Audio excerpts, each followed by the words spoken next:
Yeah.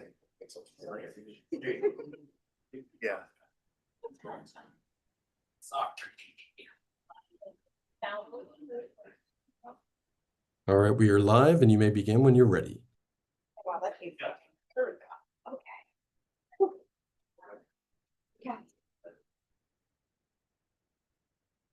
All right, welcome. I'm going to call to order our full design reboard meeting on April 21st, 2026. It is 7 p.m. or 7:01. I have 8 out of my 9 members here tonight, so we have a quorum. I am going to go over a couple DRB meeting procedures just because this is the first time that we've had an in-person meeting in, 6 years. So we appreciate patience tonight as we work through any kinks that we may hit. So we will have member comments, which are in relation to any agenda item that is not on the agenda, or sorry, any item that is not on the agenda tonight. And then we will jump into our agenda items. And what will happen is the applicant will present their presentation, and then any affected parties will then be able to speak after that. The affected parties have 3 minutes per household. If you're speaking for a group, time limit is 5 minutes. Staff is keeping that time, and if we feel like if is discretion, I can increase the time as needed. If there's some good points being made. We have, please do not repeat another speaker's comments and instead just state you agree with them. You may not give your time to another speaker. You should direct your comments to the DRB and not the applicant or any other affected parties. Offensive or abusive comments will not be tolerated and will result in the immediate forfeiture of your remaining time. And I believe staff is going to call people's names to have them come up from a list. So we should be good there. So those were kind of the procedures. I have some opening remarks that I just want to have that. Like I said before, this is our first meeting in person in a while, so please be patient with us. We know we're all volunteers here. We know a lot of the board members from other clusters or condos are also volunteers, so just everybody understand that we're all here for, working for free. So please take that into account.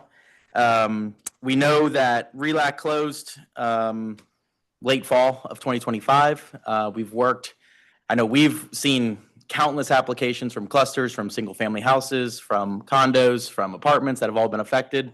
Staff has worked tirelessly to get everything expedited as quick as possible because we know the warm season is upon us. Mother Nature, gave us a 32-degree day after an 85-degree day, but, hopefully summer is coming and we know that. So we don't want anyone without AC, so we're going to make sure that everything is rolling. The big thing that we have as a board is we're ultimately here to protect design covenants, and introducing such a big infrastructure project is, unfortunate at this time, but we're working through all the challenges and we're hoping to get to a resolution for everybody. So without further ado, I'm looking for a motion to approve tonight's agenda. We have a motion by Emily. Do I hear a second? Second from Heather. All in favor, say aye. Aye. Aye. All right, motion passes 8-0. Staff, do we have some meeting minutes that we need to approve? Yes, March 17th, March 24th, and April 7th. All right, do I hear a motion to approve March 17th, March 24th, and April 2nd? So moved. We have a motion by Mike B. Do I hear a second? Second. Seconded by Emily. All in favor, say aye. Aye. Aye. All right, motion passes 8-0. All right. Now I'm looking for any general member comments. These would be ones that are not pertaining to any agenda item tonight. We are a public meeting. If anyone has anything else to say, I don't see anybody, so I think we are good to jump into. Michael, just to confirm, interested parties that are here will be able to speak at the application that they're here for? Yes. Okay. Yeah. And we'll do, for interested parties, we'll follow the same 3-minute. And just for the record, you just need to make sure to state your address, and name, full name, and then we'll give 3 minutes for interested parties as well. All right. Up first is always a good one, and a main reason why we have an in-person meeting. So the STEAM team from South Lakes High School here to present their Lake Thoreau Spillway project.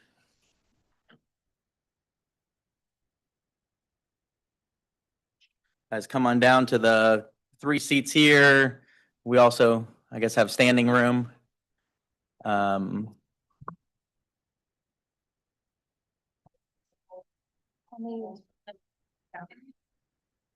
and then that's it. We'll make space for you to squeeze in.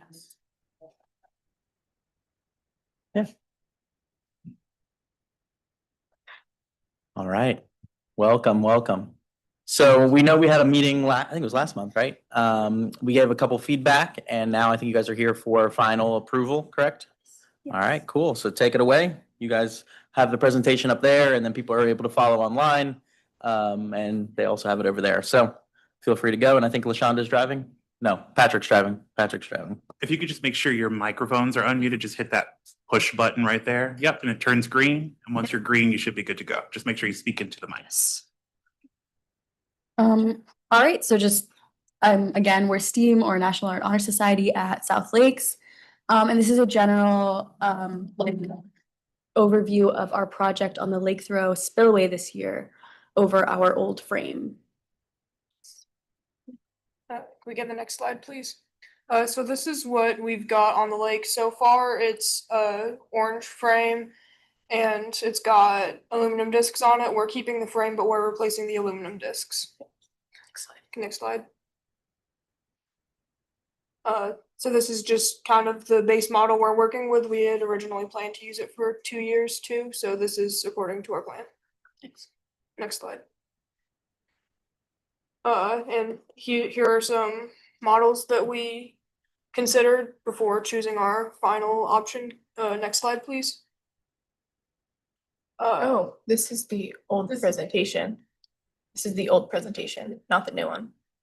We can probably work with it. We can still work with them. We can probably still work with it. We don't have to use it as the giant, I mean, the house. All right. I can just fill in that part verbally. Yeah, at the end, go through. We don't need the images. All right, yeah. Just go. Okay, so I think we're good to skip this slide. Yeah. And You this can, one, yeah. and this one.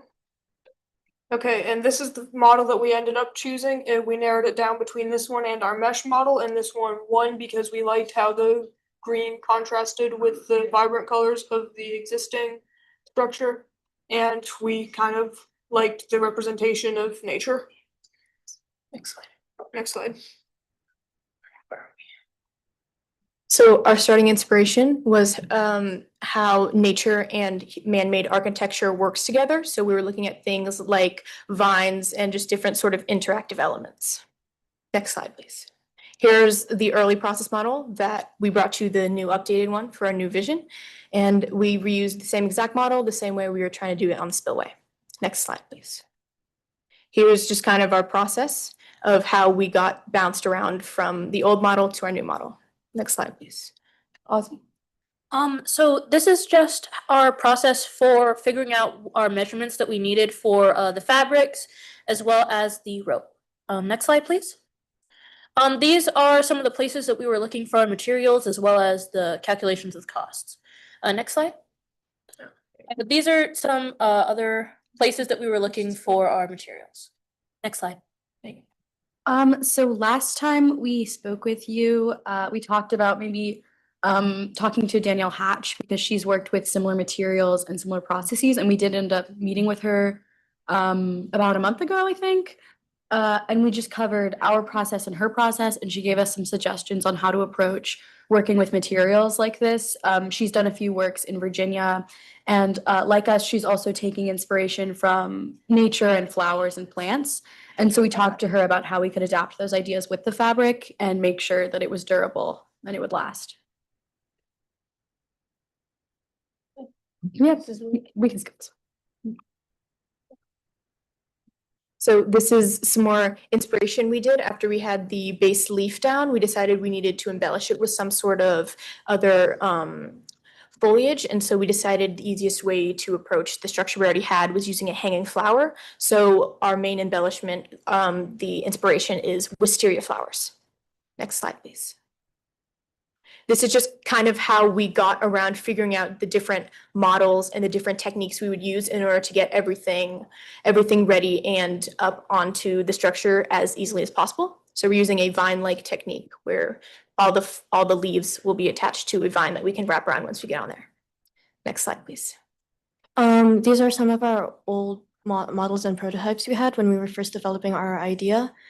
We had different shapes and colors we were working with, and also drawings of how we planned, how we wanted it to look on the actual structure. We decided on a sort of cone-like shape just because it would be better at resisting weather like rain and snow, and it would be more wind resistant. And these are more prototypes we had of stoppers and adhesives we were trying on the fabric. We decided not to use adhesives because the fabric we were using, which is ripstop nylon, 40D ripstop nylon, it did not like stick well because of its cross hatching. And we were trying like different sort of stoppers between, and yeah. Next slide, please. This is where we started testing out sewing instead of adhesives. We ended up deciding on a zigzag stitch, and we were also thinking about different stoppers in between the wisteria flowers. Next slide. This is where we conducted a leaf test and just a test of materials in our process. We attached it to Mr. Rando's truck and we monitored the progress of how everything went. It's currently been on his truck for about 3 months now, and it's still there outside right now. And it's holding up really well. The material is very durable, and all of our attachments have stayed on. Next slide, please. And this is a more recent model we had of the wisteria. Here we used our sewing technique, and we also tried using like cut up pieces of tubing in between each to give it more volume. Yeah, next slide. And over here, we just changed up the model a bit. We decided we would use metal washers in between instead of tubing, and we also used like knots in between each one instead. For our color palette, we decided to go with blues and purples because we were looking for colors that would complement both the green leaves and the brown poles. Previously, we did think about doing yellow, but we were worried about how the weather would affect the color. So we decided on blues and purples. So yeah, this is the old slideshow, so I'm sorry about the few difficulties. Keep going. This is just a crafted calendar we made in order to keep track of all of the events we have to attend and work, as well as keeping track of how long production will take, because it is a heavy load task for all of the sewing and application. Next slide. Next slide. You keep going. So after we met with you last time, you had concerns about the orange color and how it would work with our nature themed sculpture this year. So we took your decisions and thoughts about duct tape very seriously. So we experimented with a vinyl wrap. But one of the main problems with the vinyl wrap was the residue it would leave and how well it would hold under the UV for over a year. So we came to the conclusion that we were going to sew sleeves, and we are going to sew brown colored sleeves, and we are going to slide them on, and then we will use periodic zip ties to attach them, and the added rope like vines will add extra security and keep it down, so it eliminates the blaring orange color and adds to a more like cohesive final look. Next slide. This is where we conducted some weather tests on our model. Specifically, this is you want, Addie? You want? Addie. Okay. So since last meeting, we conducted some more weather tests. We were thinking of the extreme cold because it's going to be on a lake. So we decided to put our prototype in like a bucket of water, then pour it out, then put it in a freezer. Overall, pretty good. The ice was sticking to the stitches a bit, but nothing else. And since the ripstop nylon has the texture that it has, we don't think that the ice would really affect it as much. This is just a photo of a final vision we drew, but we brought you our final model so you can see it better. Next slide. This is where we tested different types of pleating for our leaves just after meeting with Ms. Hatch, inspired by her use of pleating and different sewing techniques. We eventually decided that it did end up looking a little more like bows and less natural as we would like it to, with less drapery. So we decided against doing different leaf patterns, but this is just our process. Next. So we've already started to think of names for the structure. So far, we kind of just want to keep it in an abstract nature kind of theme. So some names we're looking at so far are Secret Garden, Reincarnation, The Life That Holds Us, Forever in Motion, and Blooming Hope. And they all have various inspirations, which are to the right. Next slide. Yeah, this is just how we kept track of our model progression. Yeah. I'm sorry, you have a very old slideshow. All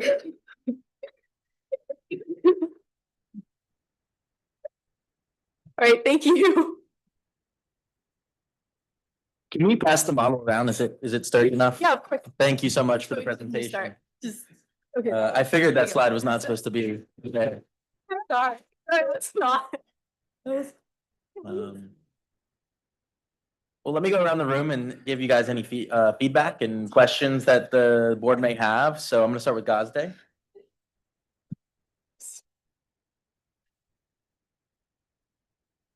Yeah, make sure to unmute.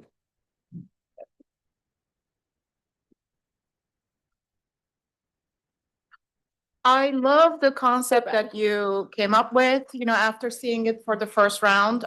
This has evolved pretty nicely. The greens and the purples, I was worried last time how all of these colors would actually mesh together and whether or not something would overpower another color.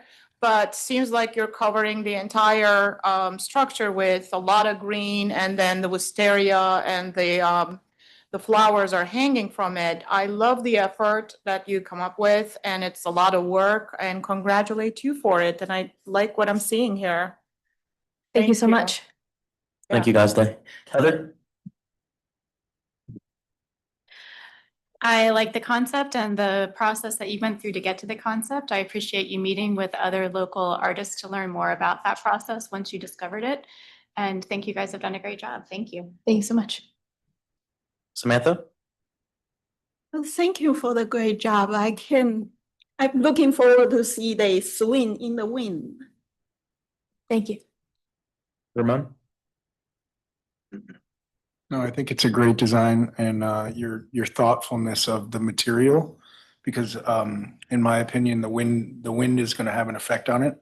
I think you thought it well through, so I like it. Thank you. Thank you. Emily?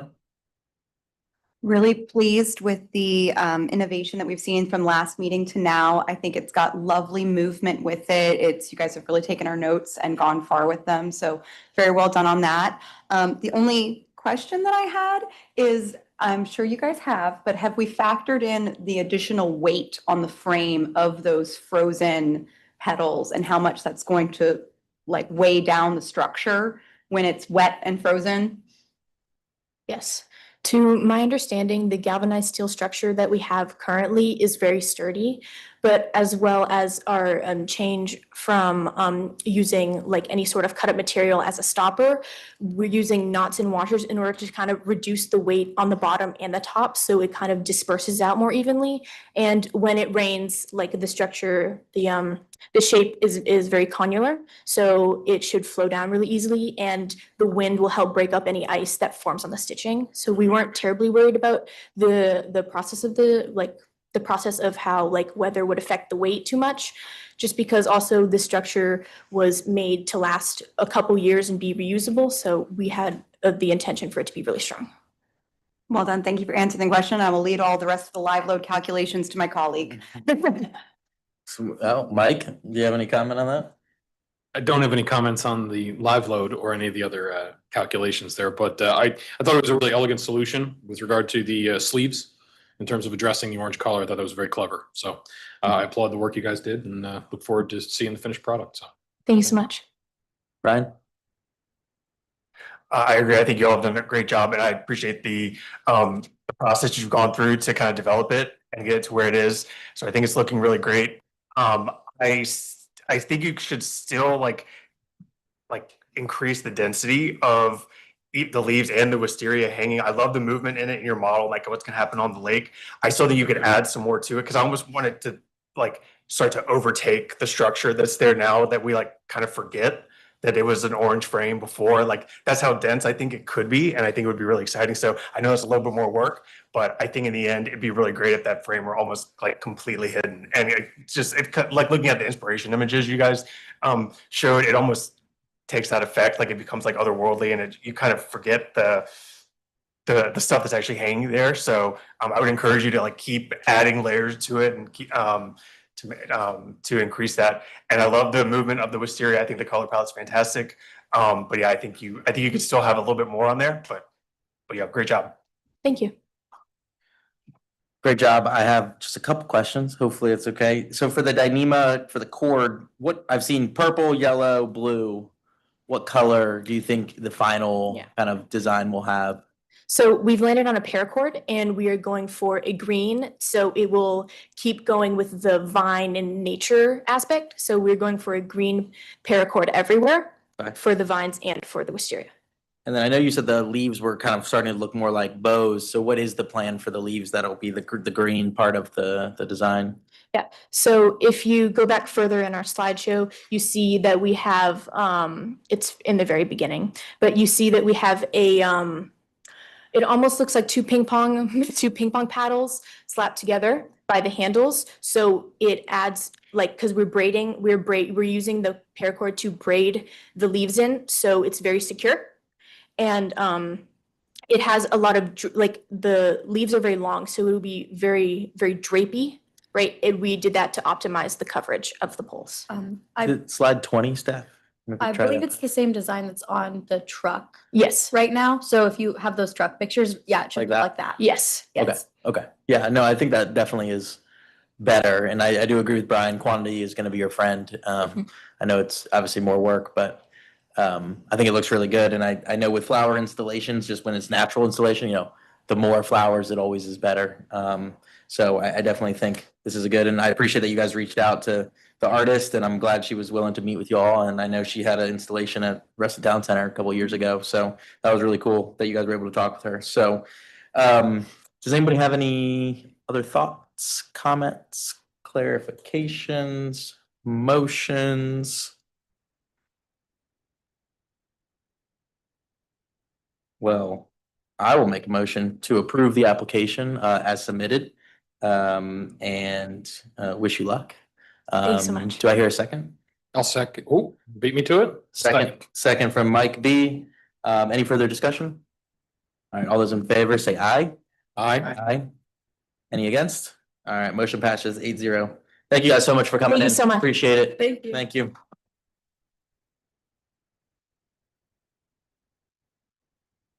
Thank you. Thank you.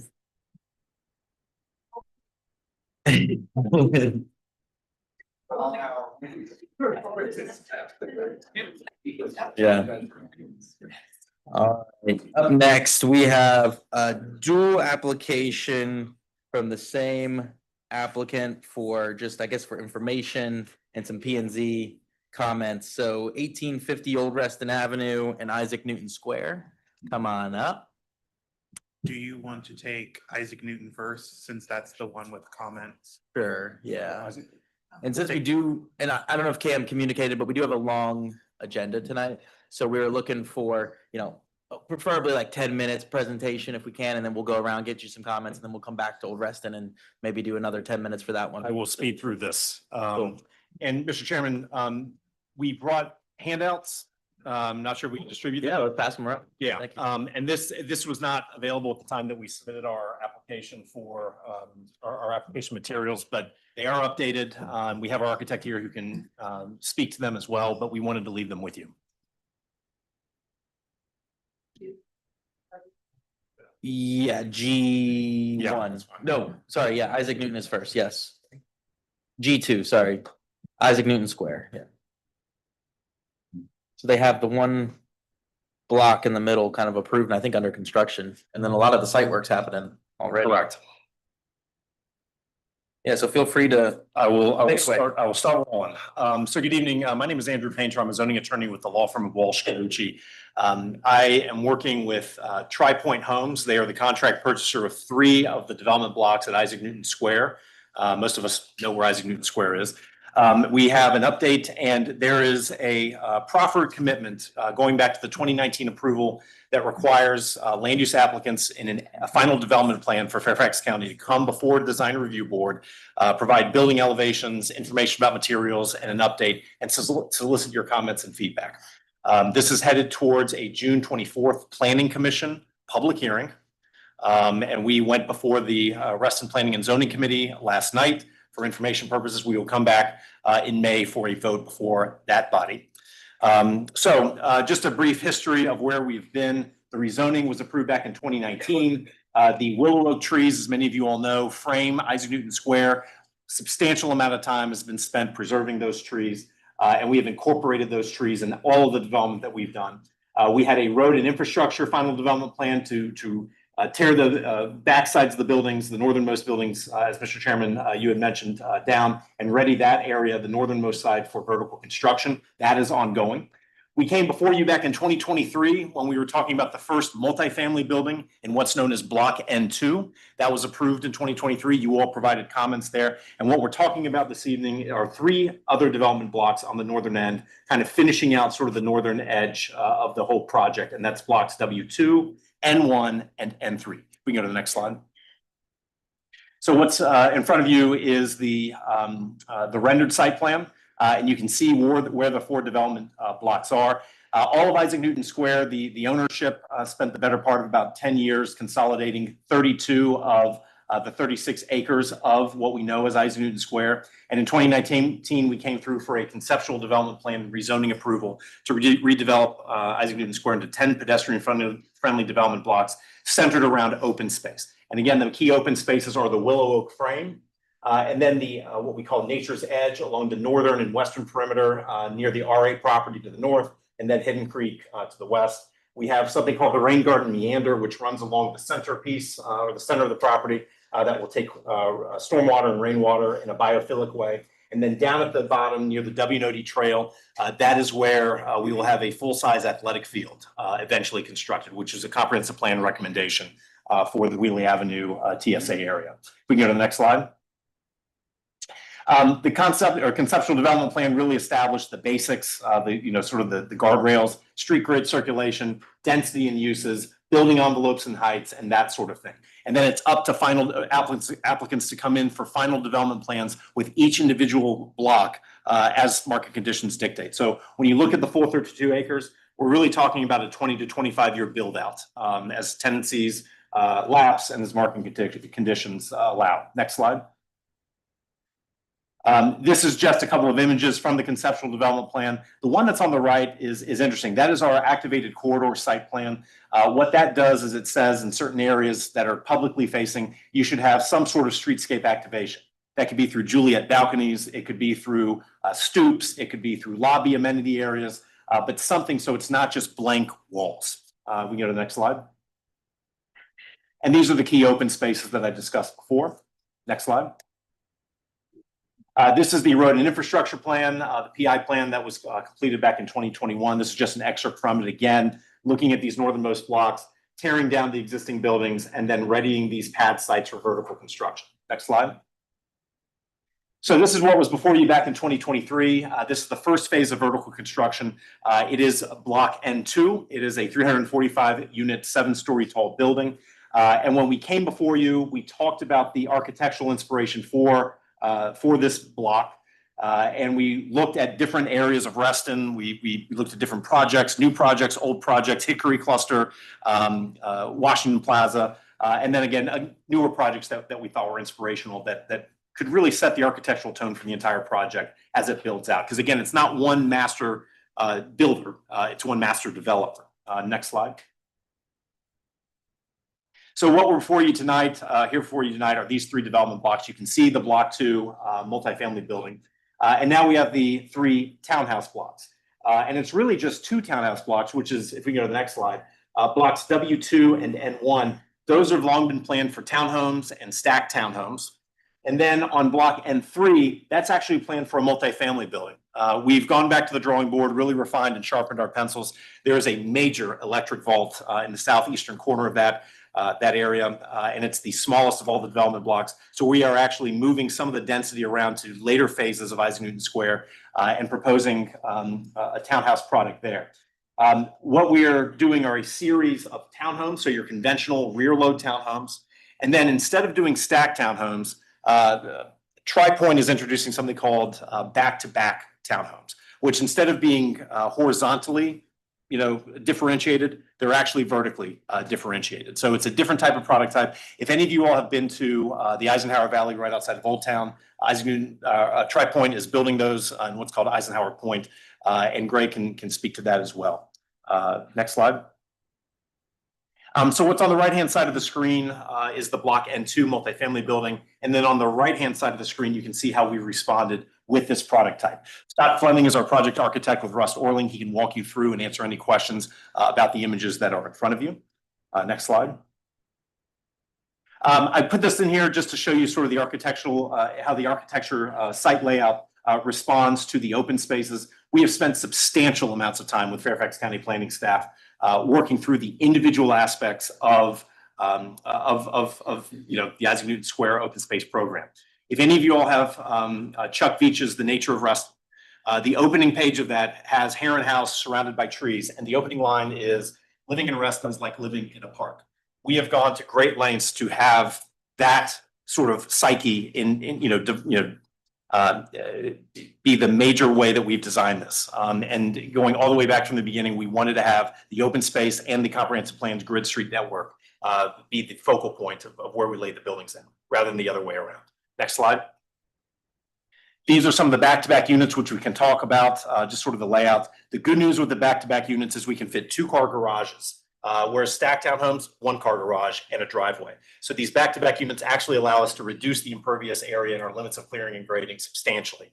And our buildable area is actually reduced by about 40% over where we were a couple of years ago on this. Next slide. So now just some of the images that Scott can also speak to. But what you're looking at here, and we can go back to these are some of the views in our block W2. And you can see sort of the dimensions and the planting and sort of the southern sun exposure. Next slide. This is the block N1 view. So this is in the northwestern corner of the property. And again, you can sort of see the stoops and how they relate, dimensionally in those spaces. Next slide. So this is right at the intersection of Isaac Newton Square North and Isaac Newton Square West. We are looking northwest towards the aperture between blocks W2 and N1. That's where we are proposing a major open space with a large playground. And we have the preservation of the mature willow oak trees that have been there, which again, we've gone through great pains to preserve. And then we have a boardwalk condition as well to preserve the critical root zones of those trees in that location. Next slide. And this is looking due west with the golf course in the background. In the upper right-hand side, you can see Hickory or Hidden Creek Golf Course way in the background. But that is where you're looking at that aperture that welcomes people into the playground area. Next slide. And then this is a little bit closer up of that space. So it's a fairly large space. It forms a major part of what we call Nature's Edge Park, which rings the property on the northern and western property. Next slide. And then here is looking from basically Hidden Creek, looking due east down north, Isaac Newton Square North. You can see the playground and the landscaping, which is reflective of what we have in our plans. Next slide. And then this is the entrance to block W2. We have studied the rears of units, things that work well, things that don't work well, where you have a lot of utilities at grade, sort of, not making things look great for the pedestrian experience. So we've tried to concentrate all the utilities we can at the rooftop level. Next slide. And this sort of shows you Isaac Newton Square West at the start of the boardwalk as you look towards the north where the playground is. Next slide.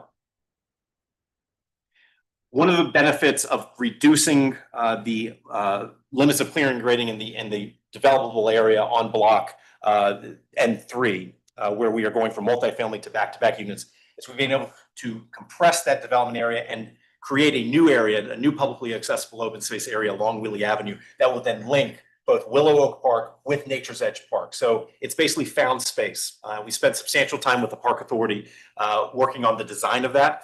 They really did not want to have a highly programmatic space, and they didn't even want that much seating. They wanted more lawn space and to get people away from the noise along Wheelie Avenue. Next slide. And then these are just some of the additional images of that open space. You can see the planting area, and then you can see in the bottom right-hand side of the screen, the entrance to Nature's Edge Park, which again, that trail will ring the northern and western boundaries of the property. Next slide. I think that's it. So Greg Ruff is with Tri Point Homes. Scott Fleming is with Rust Orling. You have the updated, most recent version of our architecture sheets. We're happy to answer any questions. Thank you very much for your time. Great, thank you. Board, we're looking to give them some feedback for Planning and Zoning Commission. I know we did it for Block N2. As he said, it's a proffered requirement. So I will go around the room, and if you have any comments, please feel free to share them, and we'll go from there. Heather, you want to start? This is the first time I'm seeing this, so I have no background in it, but it's a nice presentation. Thank you. Justin? My only comment is where the Muse, there's different areas of these townhouses that are looking at each other. So all of these townhouses are actually back to back? Correct. Okay, so some are at the Muse and some are, most of the town, well, the other townhouses are looking at the road. Correct. Yeah, I don't know if we want to go back up to the site plan, but Greg. Yeah. Hi, everyone. Greg Ruff, Tri Point Homes. In W2, the Muse that you see are back-to-back units fronting. across the Muse. Or this one, Yep. In N1, it's a Muse with townhomes, regular traditional townhomes, fronting across Muse at back-to-backs on the other side. Oh, not all of them are back-to-back townhouses. Correct. Yeah. The community, the total community is a mixture of regular traditional townhomes and the new back-to-back. My only comment was this, maybe that is the backside of the regular townhomes, but I've seen some images, flying through. I was just wondering, the back-to-back townhouses, someone's parking underneath, and that facade seemed to me completely not, it was like a back of a house, but it's someone's townhouse. Oh, are you talking about if they're entering from the rear? No, the entrances are from the front, right? Yes, so the back side, the back facing townhouse, I saw just blank, punch windows with siding. And that facade was not, at all emphasized. It looked like someone's back of the house, but I might be looking at the image that is just a regular townhouse. That looked to me. Yeah, this one, yeah. You want to take it? Yeah, that image, exactly. If those are the back-to-back ones, that seemed to me that just. I think these are the Didn't typical have any back of the presence. townhouse. Right? That's right. But the back-to-back, I think, of single cars. Because each person gets a single car garage. These are the doubles. Is there an image of that? That's correct. The back-to-backs are on this slide here. That's on the left. Okay. And if you just kind of back out a little bit, you can see all the elevations of the back-to-backs. So I'm going to start in the lower right elevation, which is what you would commonly consider the front of the project. So each unit is you go a little bit to the right, other right. The other side. Yeah. Exactly. Thank you. Yeah. So that's the front. So each one of those is you'll see two doors so that you enter in the back-to-backs from there. The one on the above that is the rear facing of the elevation. So each one of those stacks has two garage doors in the bottom. And to provide additional variation as compared to the townhouses that the chair was holding up a second ago. So each unit is stacked with its own color scheme, and they have a kind of that bay. You see that bay projection in the middle of the unit, and that kind of modulates the ins and outs on the rears to provide a lot more variation in terms of what it is. The brick that's on the front of the elevation steps down as you go towards the rear, so it starts on the front of the lower right at 3 stories with a gray band on the top. steps down on the side elevations, which you can see on the upper left, and then wraps the rear. So you kind of basically are going through a number of different material changes and color changes as the brick wraps around the back, as the bays go in and out, and as the color of each unit change. Yes, I mean, I've seen it and I'm still thinking that it looks like a back of the elevation and that's someone's unit, just vertically, that's someone's unit. And it looks like the back of a regular townhouse. That's my only comment. There. Thank you, Goste. Ramon, do you have anything? I do. Can we go back to the slide? Sorry, I'm having a hard time with my Dropbox here. The main slide with the overall plan. Are we going?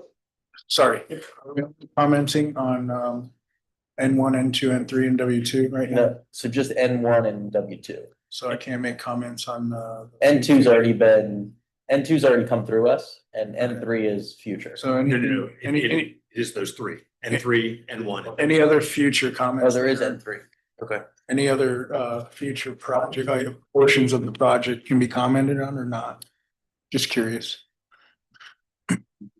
So the final development plan that we're here to discuss this evening Yeah. is just this block. I and those two understand. blocks. I understand. But there's nothing that's planned here. Okay, so in terms of like the athletics field and all that has not even been considered yet in terms of the specifics of it. Correct. Yeah, Okay. it was approved as part of the 2019 rezoning, so there was Yeah, large proffers in place. Sure, I But it'll understand. develop over Okay. time, Yeah. just like we're here before. I'm quite concerned about, not concerned, but I have a lot of comments about the athletic field. However, I'll just keep it to this particular. I personally think that it's, now, can I ask you a quick question? You said stacked or side by side. Are these fee simple or are these condominiums or is it a combination? Yeah, the traditional townhomes will be fee simple. Okay, The condominium townhomes, which we're calling the back-to-backs, those are so the back-to-backs are condominiums. Correct. And the Traditional- side by side are fee simple. No, the traditional townhomes are fee simple. Uh-huh. And the side-by-side or back-to-backs are condominium. I see. Okay. I guess my only comment would be density. I feel like green space is on the lower end of the percentage. And that's my only comment really. Other than that, I think your materials look decent. What are the overall heights there? It looks like there's a lot of roof decks. I don't see any dimensions there, but what are the maximum heights there? The 4-story townhouses all start at 3 stories in the front and step up to 4 stories in the back. And of my Just memory, roughly. okay, roughly 44 feet. I was Roughly. thinking 50 feet. Okay, it's 45 to 50 on Yeah. the typical side Yeah, elevation. again, sorry, my Then- box is yeah. giving me a hard time here, so. And then the back-to-backs, are a full 4 stories with an optional roof terrace, and there's the elevations that you see there. Yeah. And the roof terrace on top of that has a stair that goes up to it, so it's gonna be Okay. taller. Again, just really my only comment is density and if there are any changes made, I would add a little more green space. So that's really my only comment. Thank you. Thank you, Ramon. Samantha? I have a couple of questions, but not really to the building. You just talking to the mic. Sorry. I do have a couple of questions and not really to the building, it's more on the streets. So all these streets is just one lane each side. Right? I'm sorry. The street is planned only for one lane on each side. There will be 2 lanes. There will be 2 lanes on each side, and then on Isaac Newton Square North, East, South, and West, there will be on-street parking on the interior side of it because we don't have on-street parking adjacent to the Willow Oaks. So how wide is the street profile you are proposing? I don't have that in front of me right now, but it's I would assume it's approximately 30 feet wide.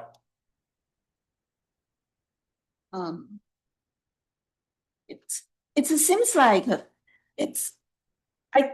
I think you pretty much keep the original Isaac Newton Square traffic pattern. I do share my colleagues' observation on some of the unit at their garage side, they are back to back. So your rendering showing exactly what's going to happen. There is no tree possibility happen in that area, so it will be a pretty dry area. But in trade, on the other side of the house, we'll get plenty of shade and the green. So I guess that kind of trade, that is just my comments for now, so. Okay, that will thank be you. all. Emily? Yeah, first of all, great presentation, very thorough. Appreciate what you guys are going for thus far. I do have a couple of questions and I'm no particular order. But the decks or the balconies that are kind of overhanging the garages in the back, those are planned to be cantilevered right now, no posts coming down? Okay, because I've seen that in other conditions and no one's that good of a driver, even if they think they are. So that answers that question. A lot of these streetscapes and kind of the sections that you all have are very well done, and I think you've done a good job with the layout. I'm looking at particularly like block W2, where you have like the side and the kind of the planted green space backs up to the parking area on one side. So there's always sort of like green on one side, even if there's more sterile utilitarian parking on the other. The areas where I have concern or where that's not a condition, where you are just getting two garages that are staring at each other. Because even when you have the, it's cute on the rendering, you put little plantings in between the different garage bays, it's gonna end up being river rock that someone bleaches about once a month to keep the weeds down, because there's just no way to get anything to grow in those spaces. And I echo my colleague's statement that it's like, there's certain areas where you guys are doing such a good job of, being harmonious with nature. And then there's areas where you're just like, well, we just like, it's too hard, or it's too like I've seen a lot of these conditions, and those back-to-back garages with the balcony over them is where the families are going to spend a lot of their time. And it's just a little sterile for a lot of, in some of these conditions. I think, when you have the back looking out to the side and you've kind of got them perpendicular to each other, now you're looking out at greenery. So I would ask you guys to sort of think about that and how we make from every, place that a person's going to live, especially in the more private areas of their houses, how to also increase that sense of being in nature and living in a park that you touched on. So I touched on that, speaking of, I'm assuming HVAC units, generators, all that fun stuff, roofs. Cool.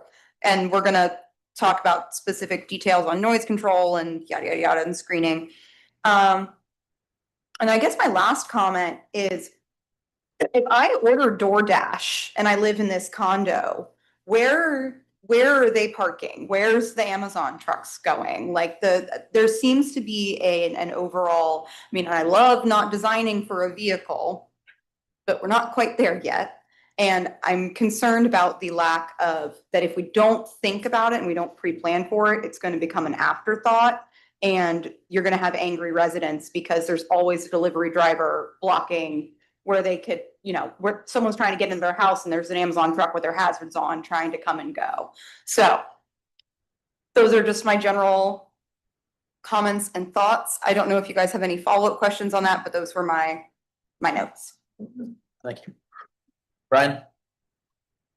I agree. I appreciate the presentation. I appreciate the way that you guys are kind of weaving the green space all the way around, forming that ring around the site. I really appreciate that, kind of right on the edge of the woods and the golf course and everything. So I think that's going in the right direction. I'm pretty happy with that.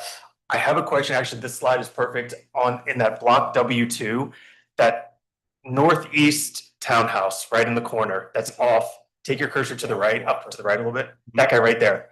Can you talk about the placement of that? Because I guess it looks like such a good opportunity to like create some openness from like the Willow Oak Drive into the block.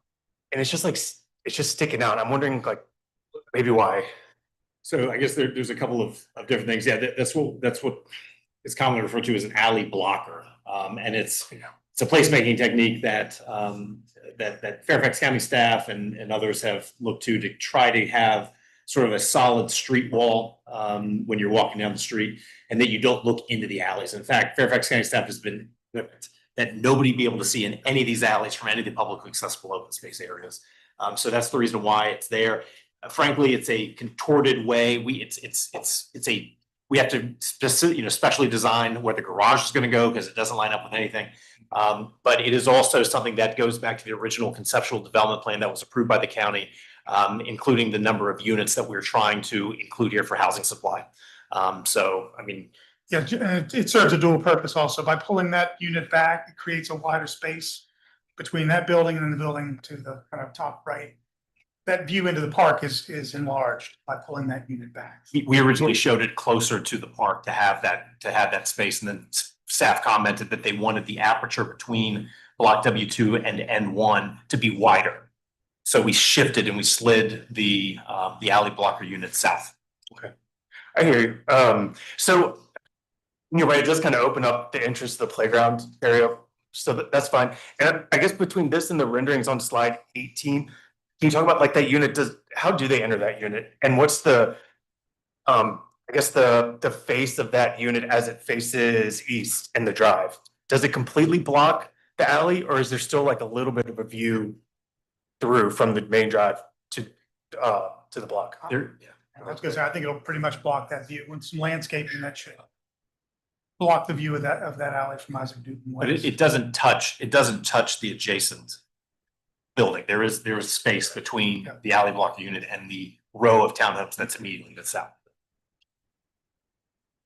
And then the resident there, they enter on the east side. Is their front door? Yeah. Okay. Okay. Okay, good. Thank you. Can you go to slide 16, I think? So in terms of like the Willow Oak Park and everything with these boardwalks, I'm still trying to understand more about. It feels like we're so far back from the Willow Oaks. I know we want to protect them and everything like that, but is the plan just to put mulch there, or can we put some ground cover and some landscaping there to? We would love to put ground cover and landscaping of some kind there. County staff is pretty adamant that it remain mulched. But that's something we do want to talk to them about. I think, just to help our sales and the satisfaction of the customers, we'd like to see something under there other than just a sea of mulch. So that is a conversation we plan to have with county staff. What's the reasoning for that?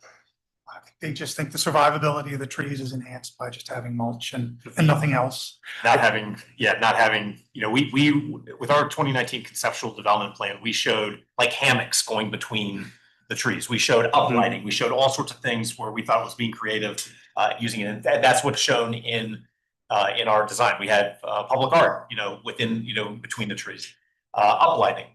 And as we've gone through with each of these final development plans, staff has become more and more adamant that there be nothing that jeopardizes the critical root zones. If it's true, they say, that you all, as in Isaac Newton Square ownership, want to preserve these trees, then you must move the building zone back away from the trees as much as possible, move the curb line of the street as far away as much as possible. And then we just want to see mulch there and nothing else. But they do believe that from a critical root zone survivability perspective, the mulch is the best possible way to ensure moisture and, again, the long-term health and survivability of the trees. Okay, thank you for that feedback. I think that makes sense. I hear you. I think, we obviously would encourage, if Fairfax County is open to it, being able to make it look more like the left side of the boardwalk and just kind of have it be a little more continuous. It feels like people can't go there, and it's a little bit sad, I guess. That isn't like going to be more active, I guess, with people crossing or whatever. I mean, I get it to save the trees, but from a kind of a livability standpoint, and everything, I wish there could be a little bit more connection there. That's something we want to very much. Okay. We intend to have. We're in our site plan process now, and that's a conversation we're going to have. And I would say, when we've gone through this, the number one issue that is, I would say the plurality of time that we spent on this project has been on the trees. So to your point, all I can say is noted. Okay, I hear you. And then Thank you for that. If we go to the elevations, just one question that on your A202 that you passed out, because I guess the townhouses are typically 4 stories, right? But then there's the optional roof terrace access. Does that add another story to the townhouse? The back-to-backs are the ones that on A202, if that's what you said, town. A202, yeah. They are 4 stories with a roof deck. And so there's a stair that goes up there. And that's it. Up to the roof of the 4th story. So that shade that you're seeing up there it's just a small, you can see it on the side elevation where it's represented by just that little, I don't want to call it a sliver, but it's just that small element that goes up there, about 1 stair wide, one stair width wide. So you say it's optional, so some will have them and some won't? Unless everyone wants them, but yeah, it'll probably, chances are some homes will have them, some will not. Then, let's see, so what is, if we're still back on A202, the material, is that a siding? What this dark material? Yes, the dark material on top, for example, on elevation A down in the lower right, that is a siding cladding, or clapboard siding on the top party, or cementitious. Kind of differentiate that top floor from the lower brick 3 stories. Gotcha. Okay. And it changes color between the different elements. You can see it in darker colors and lighter colors across the top and the sides.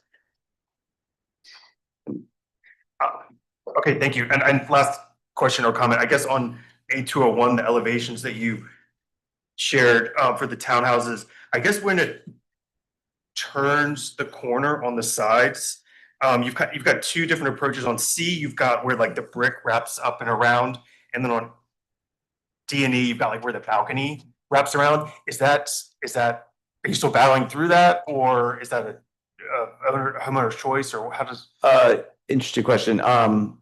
So we have several different facade treatments depending on where you are in the project. For example, you were highlighting that one alley blocker unit. The way I would phrase that is that's the side elevation on the far left where you have the door that fronts the street. And you can see that the bay basically wraps the corner. So at the bottom, at the bottom of this facade, you see the high visibility and the 3-window bay. That bay wraps the corner, and what we call basically these 2 is the high visibility units. It's a very dramatic corner bay with an inset corner and a lot of glazing. And so to kind of accent that, that's the main difference between the 2 parapets that you're referring to. On the typical side elevation where the brick wraps up and around, we just chose to wrap the brick across the top with a solid parapet because it's a little bit more typical what's going on in the front with the railing and not railing. It's probably a minor point. I prefer the C where you wrap the brick all the way around. I think it's still going to be a very high visibility corner with that big projected bay. To me, I think it looks nicer when the brick kind of wraps on the side up and around that bay window. Minor point, but just for thought. Thank you. Thank you, Brian. Mike? Question that came up in the beginnings of the presentation, when you pivoted N3 with regard to some electrical infrastructure, I didn't see details in here, or we didn't really talk about it much. Is it all below grade infrastructure that doesn't need screening, hiding, some other pivot to, obviously it was big enough for you all to change the development plan. So I was just hoping for some additional details on what. There's a very large underground below grade electric vault. Gotcha. So obviously you had to shift footprint, change product type in that corner. So it really reduced the footprint. And then ownership had tried marketing this site. This one had been planned originally for about 180 multifamily units or hotel units. Ownership had tried to market it for that purpose for probably about 3 years. Okay. Didn't get any takers. And so now we are pivoting to a lower dense product on this particular block. But because of the importance of housing supply, we are going to recapture those lost units elsewhere in the project. You had said that you were going to shift to somewhere else on in the future development plan. That's right. If we could slip up to slide 7, just I think that one kind of illustrated what we were doing.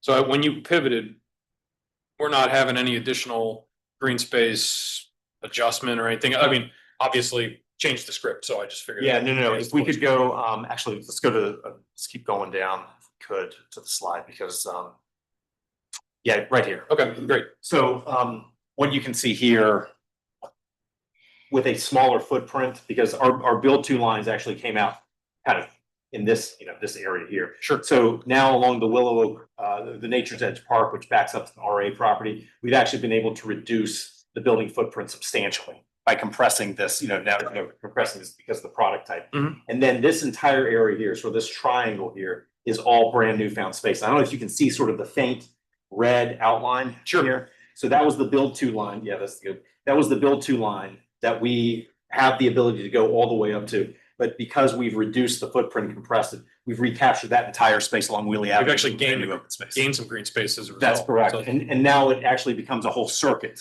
between Willow Oak Park and Nature's Edge Park. And so we're calling this Wayside Park along this area. Awesome. Great, thank you very much. I really appreciate it, but appreciate all of the details. Looks great. So, thank you, sir. Yeah, my comments are kind of towards the architecture. I just think that it's very blocky. It just feels like, and I know these are maybe still kind of be working, but I don't know if we need more kind of parapet trim details or something that just kind of breaks up the top there. Whether it, I mean, maybe even introducing some sort of mansard or something to just soften these big blocks. I do agree with Brian that I think the railings on the front of the townhouses, I would personally just extend the brick parapet and just connect it all and get rid of the railing. I think it's gonna look a little off to have kind of these little slivers of brick and then have a railing and then go back to thicker brick. I just think the rear of the townhouses are to be, trying to be nice, but it's boring. I mean, I don't know what better we could do there. I mean, at the end of the day, you are gonna see the rears of these houses, no matter how many, alley blockers we try to do. There just needs to be some more variation, whether it's introducing some more brick. I mean, I think you do well with the rears of the back-to-backs. I think those are a little bit more successful. I just think the rears of the towns, just because we have, whatever, 9 of these in a row, 10 of these in a row, it's just boring. So I would look at whether it's introducing, the windows with some grids, kind of like how you have on the rear. These all of a sudden go to single hung, no grids, no nothing. That's where I would maybe start, introducing maybe some mixture of material, introducing some more brick. I think could be beneficial. The block N3, I struggled with it a little bit. I'm just not sure if Wheelie is a busy road and those houses are, when it's an apartment building, it's a little different. I feel like you're elevated off the street. And with those, N unit townhouses, I don't know. There's just something about it that just feels like it was just like, let's just plop in houses because we need the units, and it just doesn't, I don't know, everything is fronted so well on the other blocks. I feel like it was more thought out, and it just feels like N3 just kind of like people are gonna be walking up and down, Wheelie or driving up and down Wheelie, and they're gonna see right down the center of this block N3. There is no alley blocker, there is no, maybe it's landscaping, maybe we can plant, some bigger trees that would be successful there over time, would grow in, but that's the only block that feels a little rushed to me. And other than that, I would say, just addressing the facades on the rear of the townhouses, I think would be good to look at. Does anyone have any other comments? Yeah, Emily? Thank you, Michael.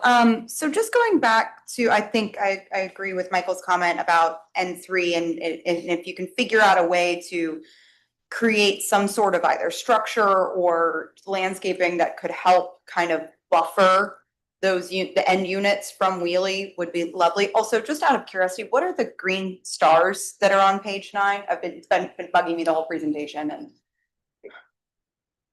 what are stars there? It's a good question. Yeah, hang on. They just look cool. Those are seating nooks. Okay, I just thought they were like special Super Mario Brothers levels that are getting prizes as they're going along. Okay. Yeah, I think so, I think in two places in these blocks, there's almost begging for a community building. One of them is that alley blocker building, that's gonna be someone's house, that's right on the edge of basically a public park.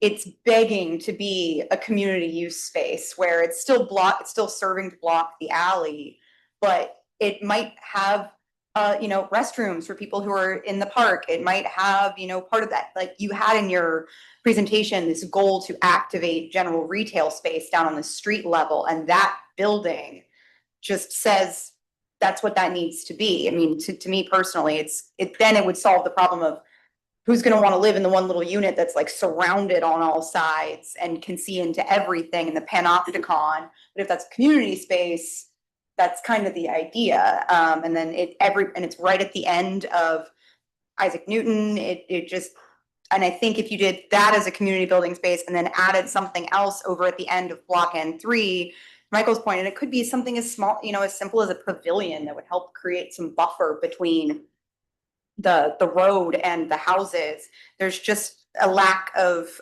community infrastructure that I think you could very reasonably sacrifice one housing unit for, that it would make the whole area a lot better and more usable of a space to say, instead of cramming in one more house, make it a usable community space. And then on that note, the only other thing is just, have you talked to the county about doing like an understory meadow in the spaces in between the willow oaks or underneath the willow oak canopy? Is that something that you guys have brought up to them? Not an understory meadow. Okay. But anyway, Yeah. I'll take the comments. Yeah, because it's just a very minimal intervention. You're just basically spreading seed, and then you'd mow it back once a year. So it would be as much, if not less, intervention than the mulching. Would provide wildlife habitat and could potentially be an interesting space as opposed to just blanket mulch bed. So just food for thought. That's it. Thank you, Michael. Thank you. And kind of final thoughts because now we're going to a lot more fee simple, kind of these townhouse style condos. Is the plan for these to join RA, or do you think that they're gonna stay its own kind of entity? We have a proffer that says that we will engage in good faith efforts to join RA. Okay. We've had discussions with RA going back to 2019. It's always been our thought that the fee simple ownership units in Isaac Newton Square should join RA. And I think we have a meeting scheduled on May 7th with Mr. Lusk and Ms. Serio to have those discussions. What school district is this district to for elementary school? Is this Sunrise Valley? Or does it go to Like Lake in Ann Elementary School. It does. It wouldn't be. Okay. I just more was curious just because of all townhouses typically attract families, right? So I'm just thinking out loud. So anyways, all right, so we've given some feedback. We spent longer than I wanted to on this. Yes, go for it. 1 minute. 2 seconds, sorry, I apologize. I just wanted to echo real quick, north of block W2, and there's a little playground area, and that's kind of adjacent to the current golf course? Correct. Have you considered the topography there? Because when I was a kid riding my bike through there, like, you're gonna have a big retaining wall, correct? No? Something. I don't believe so. I think we're gonna be able to grade that out. Okay, so it'll be grading. Okay, and then lastly, I guess, just to echo Michael, it looks like just one big block. I feel like there should be some difference in elevation with the entire structures, because it's just too boring, like you said. And then my last comment, so I'm keeping it quick, is parking. I'm not seeing a lot of parking, and values, like property values, are very, very important on guest parking and extra parking. So I would look at that, because I'm not seeing hardly anything for guest parking. So, thank you. All right, thank you. I would love, you have something to say? Oh, I would love to kick 1850 to our next meeting, which would be Zoom, so you guys wouldn't have to come out here. Would that be okay? When is the next meeting? Because I don't think, the planning commission hasn't required any comments on that one, right? No, it's purely a courtesy. Purely informational, yeah. May 19th. Yeah, I have, probably 100 members waiting to get to important other things. And so I hate to do it and I'm sorry, but it's be Zoom next week, or not next week, Zoom, Be Zoom in May and June. May and June would be Yeah. Zoom. So To see whether we can do that and who we've got, because I know one of our team members who's here tonight is not able to make the May meeting. Okay, So I'll have to get back to you on this. okay. Yeah, I mean, the other option is you could wait till the end of the agenda, but that might be at like 11 o'clock. So I wouldn't recommend it. I just, I have lots of dues paying members that are waiting, And I'm so. getting the head nod. That's all. That's okay. Okay. All right, cool. I appreciate. So I would make a motion to move, do we need to make a motion? I don't think so, right? No, we're It's just comments. So staff will take our comments, they'll put them in a letter, and then they'll send you guys a letter for Planning and Zoning Commission. Right. I'm gonna make a motion to table G1, which was 1850 Old Reston Avenue, and appreciate your guys' flexibility on that. Do I hear a second on that? There you go. All right, all in favor, say aye. Aye. All right, motion passes 8-0. Thank you guys for coming tonight. Appreciate it. Thank you so much. Up next is an appeal for 11533 Hickory Cluster. Is the appellant here? The appellant. Is that the applicant? Not the applicant, the appellant. Yeah, Michael, come on up. Doesn't matter, whichever one you want.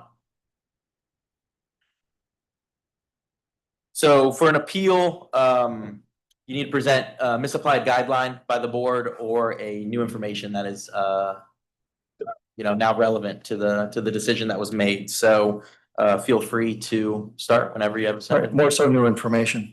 The applicant provided 80 pages presenting her position. We have, as Hickory Cluster Association, 4 pages to speak from, so we'd appreciate your patience as we present them. As you know, 1965 mid-century modern Hickory Cluster Goodman houses are national treasures viewed by visitors around the world. Bob Simon called it the jewel of Reston. Every homeowner inflicted visual blight, such as the one that's subject to this application, inflicted on Goodman house exteriors, accelerates the death of Goodman architectural integrity. We don't need to add more, we've already got enough.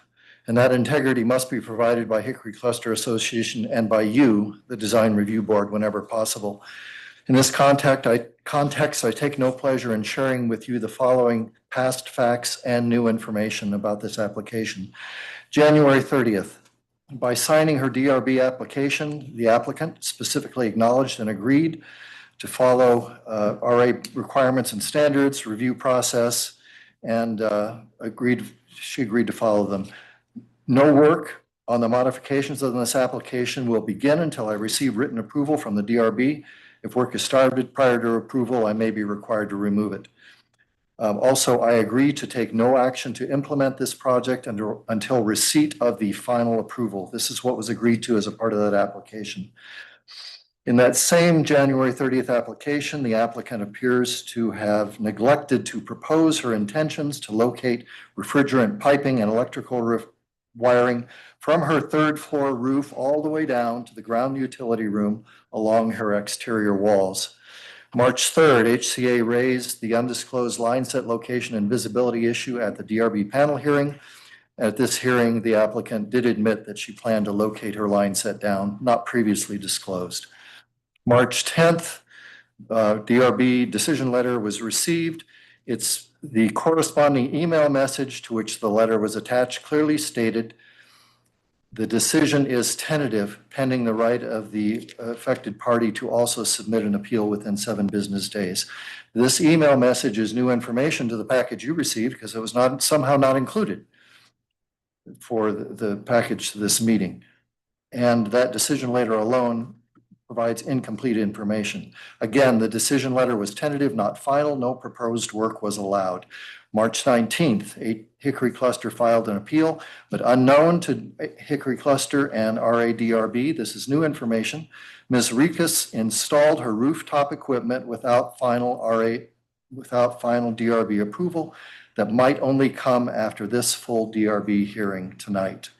Also unknown at that time, the applicant installed the disputed refrigerant piping and electrical wiring from her third floor rooftop all the way down to the ground floor utility room, also without final DRB approval that might only have come after this hearing tonight.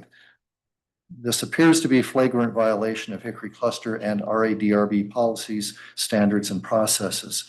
Other new information. Design guidelines from RA are notoriously generic and don't effectively accommodate historic homes like Hickory Cluster. They allow substantial slack for individual applicants to propose highly undesirable building elements. This violates the spirit of those guidelines rather than the actual letter of those guidelines. If allowed, it will give official approval of an unnecessary and architecturally deficient visual element never intended in and antithetical to the original as-built design, and others will repeat it, unfortunately. To deal with this, Hickory Cluster has more specific standards, but we cannot possibly cover all possible situations concocted by all possible homeowners.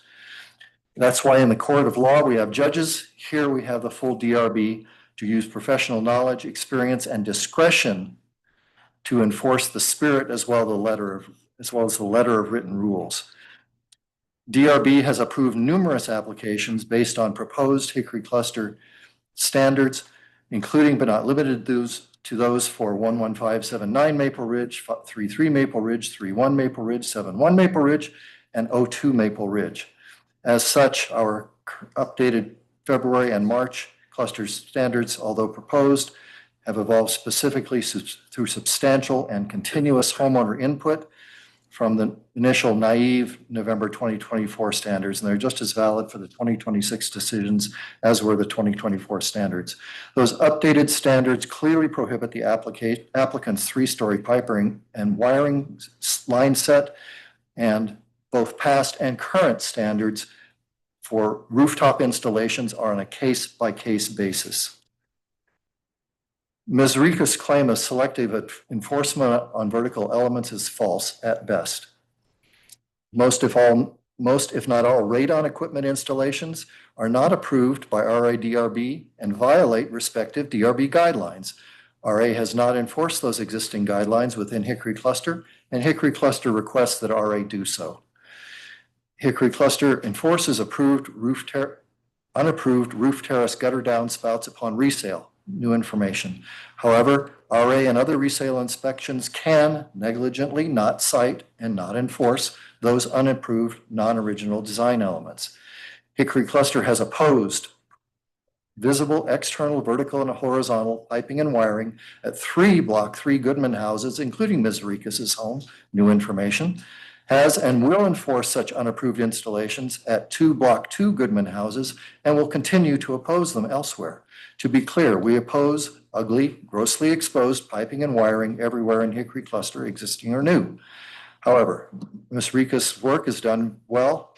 Another done in Hickory Cluster is a total abomination, and others may repeat the worst possible case as well.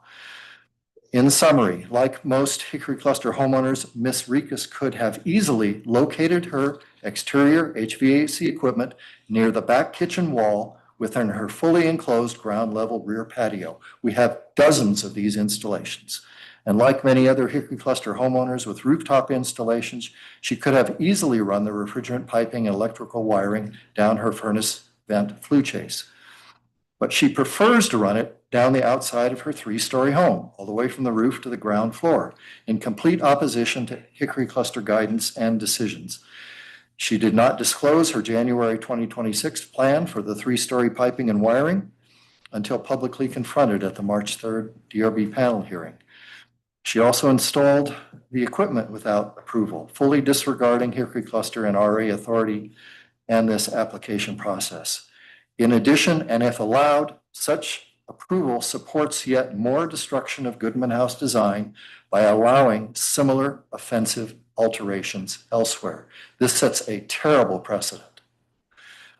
This disrespect for the Hickory Cluster and RA rules should not be rewarded. Therefore, Hickory Cluster requests that the full DRB support Hickory Cluster architectural integrity and property values by 1, reversing the March 3rd panel hearing on piping and wiring for this application, and two, directing the applicant to choose from either a rooftop installation with a flue chase piping and wiring path or ground level rear patio installation with no such vertical elements necessary. Thank you for your time, consideration, and support. Thank you. Can you stay for a second so we can ask you any questions, Mike? Yeah, Thank and you. by the way, here's a photograph of the installation. Again, this was done without approval.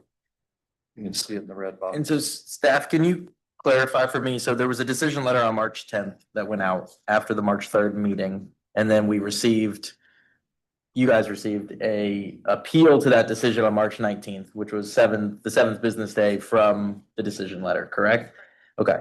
And the appeal, your guys' most concern is that you're saying that there is a misapplied or new information on this line set. You guys have standards that say the line set, I guess our generic letter says additional electrical conduits, condensation lines, wires, terminal boxes, or connection devices must be painted or covered to match the element to which it is attached. And what you're saying is that does not meet a Hickory cluster guideline. No, what I'm saying is that the design guidelines, like many of our cluster standards, cannot possibly deal with all possible concoctions that homeowners can come up with.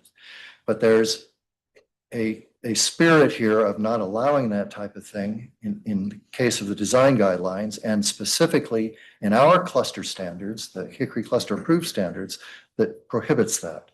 Okay, painting an elephant hanging from the roof to the color of brick does not make a good looking elephant. Right. And staff, do we have that Hickory cluster guideline? There is no standard that prohibits what. I beg your pardon. Hickory clusters approved standards that we approved do not allow that type of an element more than 48 inches above ground level. This was, go ahead. Hasn't been DRB. Correct. It has not. However, as I pointed out, DRB has a history of using proposed standards, and I have examples of at least 5 or 6 in my briefcase that show that DRB decisions were based specifically on proposed standards. And when was this proposed standard put in? Well, we have had the evolution of 3 versions of our standards. The initial, which I worked on in November 2024, went through the process in the fall of 2024. We also we're running into continuous examples of complex situations throughout, based on 11 different home models and countless varieties of orientation, elevation, equipment, and other conditions. So our standards were updated in September of 2025, again in February of 2026, and again in March of 2026. And we publish these things. We've got them on the website. We worked with applicants to keep things fair as those standards evolved, and we've done our best to enforce them consistently. There is no selective enforcement here. We have asked several homeowners who have tried to do this very thing, and they have complied. This is the only applicant who has not complied with our request to do this.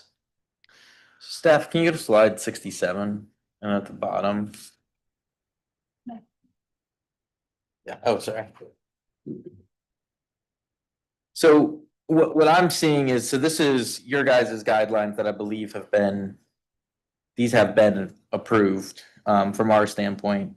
And bullet point, or I guess it's arrow number 4 here, says all cables and wires must securely be fastened to the improvements on the lot and concealed either by painting the cables and wires the same color as the wall, which is attached or approved, or by approved shrubbery. Any length of exposed refrigerant lines greater than 4 feet should be covered with an HVAC line cover.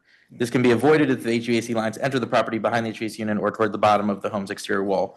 But the way I'm reading this is that, and it's kind of the same way that we did the adjudication of the letter, is that it doesn't prohibit lines greater than 4 feet. It just says if they're over 4 feet that they need to be covered, which in this case is what we put in our letter. And we very quickly realized that this was a flawed standard, which is why we updated them, because it allowed, there's a total abomination in block 2 with stuff just going all over the place in the back of a house. I wish I had brought that photograph. we quickly realized that this was a problem because other people were trying to do the same thing. And we have a couple of people that have done bootleg installations and we've asked them to remove them. So to maintain the consistency of our standards, which are in the process of being approved, okay, it's only a coincidence that those were not set for a hearing for approval and to finish them.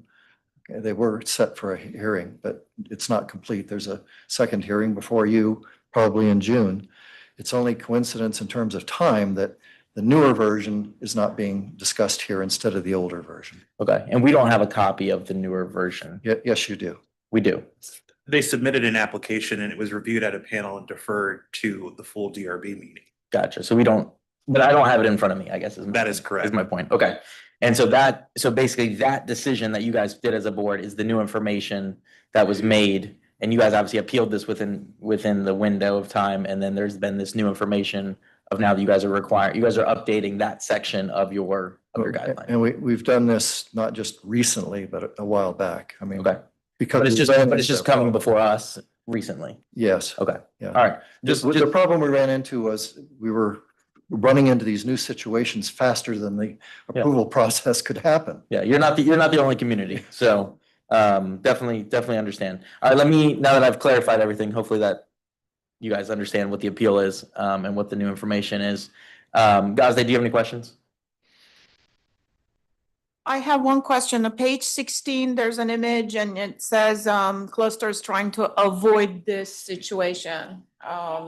Oh, yeah, that's. So has that situation been resolved and how did you solve Well, that situation? Ironically, this was allowed by not only the previous Hickory Cluster Board, within which the applicant was a director, but it was allowed by DRB. Now, maybe you didn't really allow this, but this is what happened.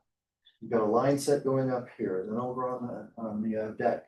You've got a line set coming up over and up and over the door. I mean, this is the abomination we mentioned. Thank you for finding that. How do you remedy these situations? Because I see this is 2023. Yeah, and we haven't decided, we're too busy processing applications to get people their air conditioning units now. But we haven't decided how to deal with this yet. This was the original stuff. This was added when they changed out the units in a bigger unit. So in effect, they didn't get the application in for updating the unit. So we probably have grounds for getting rid of this new stuff, but not the old stuff. This, as far as I'm concerned, this would have never happened with our board, but it was allowed to go through the process by the previous board and unfortunately by DRB. Okay. One thing that I do want to note, Emily and Samantha, I believe this was your panel, so you guys obviously cannot vote, but on the appeal, but I like to always ask you guys questions, so I'll get there once I go around the room. Heather, do you have any questions for the appellant? All right. Brian, do you have any questions? No questions. Mike? No, sir. Ramon? Yeah, quick question. So it's it seems like the riser is the biggest concern. Is the unit on the roof visible from the parking lot? It is, absolutely. It absolutely is, and I have a photograph to prove it. Has it been measured from the edge of the structure? Just curious to know, has it been located? I can't speak to that. Okay, those are my only questions right now. Yeah, I observed the unit, which is what resulted in the other photograph I took. You can see it from the sidewalk and from common area, just the top of it. I mean, it's not as bad as other units that have been installed. They are more visible. This is one of the least visible, and that's not an issue for us. The visibility is not an issue of that. It's the line set that's the issue because it sets a terrible precedent for others, which we have already enforced against others. So Samantha and Emily, I'm gonna ask you some questions. If we go to slide 14. So is the line set information that the board was passing a new guideline? Was that considered during the panel meeting? Did you guys consider this concern 3 that was part of their affected party statement from February 27th? So that information was brought forward to us that they were updating their standards, but during our panel meeting, we can only go off of the standards that we have in front of us at that time, and then things can be grandfathered in. But in the past, we have not said, oh, these standards are enforceable in the future, because we haven't approved them. They may not be approved. So we can only go off of the guidelines that we had in front of us, which at the time did not address these line sets we felt were within the Hickory Cluster guidelines as discussed. Okay. Samantha, does that ring a bell? Yes, that is correct. Okay. Michael, can I make an additional comment? Sure. Very quickly, this is becoming a moot issue. We have enforced these standards against almost every home in Hickory Cluster at this point. We are very quickly running out of homes that have not installed their air conditioning, and these standards are in existence, at least at our level, and are being enforced. So we're really running out of time. Okay. Okay. I don't have any questions. I've asked all mine. So remember, we're addressing the appeal and whether to accept the appeal or deny the appeal. So on the fact that there's new information, does anyone have any thoughts on a motion? And just a point of order, in the event that the appeal is accepted, we'd be, for some of my newer members, that we'd be then hearing the application de novo at that juncture this evening. Correct. I would probably ask the applicant if they're ready to present tonight, and if they're not, then I would let them, table it for, the next meeting. But they don't have to present tonight unless they're ready to, from that standpoint. But yes, process wise, it would be de novo. I think the key is that there was a decision made, there was an appeal made in time. The installation, technically should not have occurred until the appeal process is waded through. So yeah, we're dealing with kind of an after the fact installation, but it was not installed until there was an approval, but then it was appealed. So kind of taking that all into consideration. Anybody have thought, comment? You two can't say anything, but yeah. When you said that these standards have been in place and you've been enforcing these standards, you're referring to the standards that were approved in February 2026. Is that correct? Well, for those after September, the revision then, we've enforced that. And in February, we enforced that. And in March, we're enforcing that version now. There's a considerable amount of consistency among all of those, but we have certain things that we did change, clarify, and actually simplified as those revisions have progressed. So our current set of standards is, we call it revision G. It was effective mid-March Okay, last so month. we can't even consider that because this decision, this case was before that even happened. So that's Correct. That's off the Correct. table. But But consider, looking at the February standards, when did the line set standard change? well, if I might add, roof installations have always been considered on a case-by-case basis, November 2024 through every current version. Mhm. And so this is a case-by-case decision that we made. However, we have consistently, since we've been processing these applications, I can't remember exactly when we changed to the 48 inches as opposed to whatever length you want. I'd have to look that back up. I can't remember. But the change is that you're requiring them not to be visible at all, isn't it? Isn't that the change? You're requiring that no outside conduits be permitted, no Not outside. light exactly, sets? no. The typical installation is behind a kitchen wall and a rear patio, ground level. Okay, so they have to sometimes bring it up. We say a maximum 48 Right. inches, and that was based on a 48-inch concept, actually within what DRB design guidelines mentioned in one place or another. I can't remember exactly, but we limited that to try to prevent that white monstrosity that you saw. So that's it. And that's typically behind 6-foot rear patio walls. So 4 feet is a couple of feet down. This is out in the. Michael, I feel like we're talking about apples and oranges here. I am leaning towards not accepting the appeal. You can make a motion. I'll make a motion to not accept the appeal. All right, so the Second that motion. there's a motion and a second. Any discussion on that?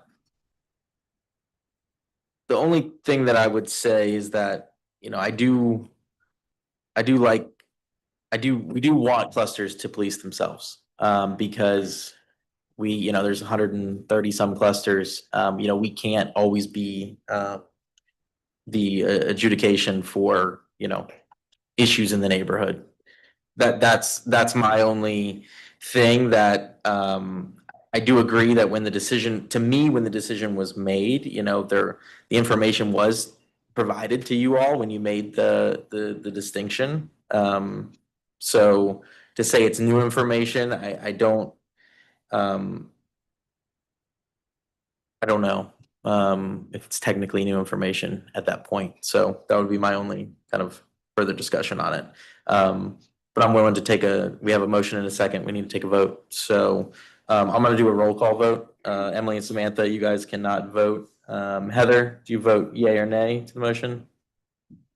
Yes, I vote yes. Gazde? Nay. Ramon? Yes. Mike Lee? Yay. Brian? Yay. And I vote no. So motion passes to deny the appeal 4-2. So, thank you, Michael. Thanks.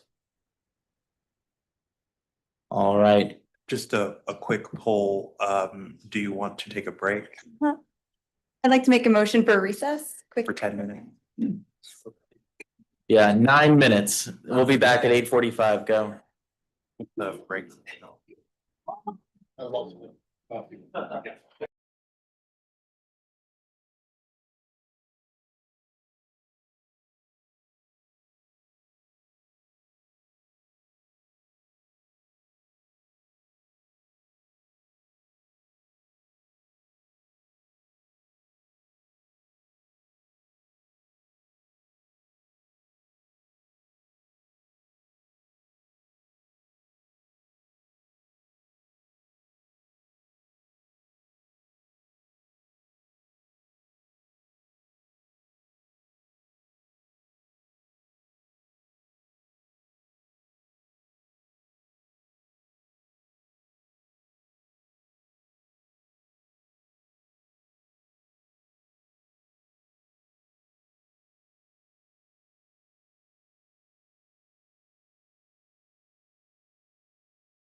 So just as a reminder, the applicants will present, and then we will hear from the affected parties. If you guys want to be heard from, and then we'll go from there. So are the applicants here?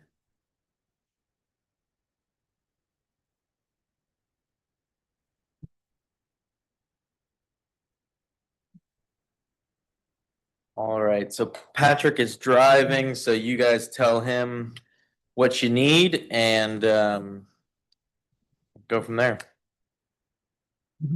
Thank you. Nice to see everyone. Scott Siegel here. I'm with Orr Partners, and we are the owner's representative for Vantage Hill. And in the purpose of our application is to get approval for some of our HVAC pads, as well as some locations for our electrical meters. Excuse me. We've consulted with the board prior to submitting our application, and we had a couple options on the electrical HVAC pads. Roof, there was a roof option.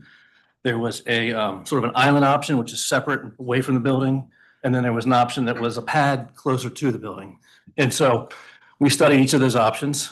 We understood that the board did not like the island type option that was kind of separate and out, made sort of a spectacle of it, and preferred the roof option. We did look at the roof option. We looked at it structurally, and it was going to create significant structural challenges. Not only cost, but sort of intrusive to the owners on the upper floors. The other thing that would have gone with the roof option would be a ladder, which would have sort of been very much an eyesore. So what we are asking for and recommending approval of is pads that are closer to the building, pervious pads, so they're not impacting drainage.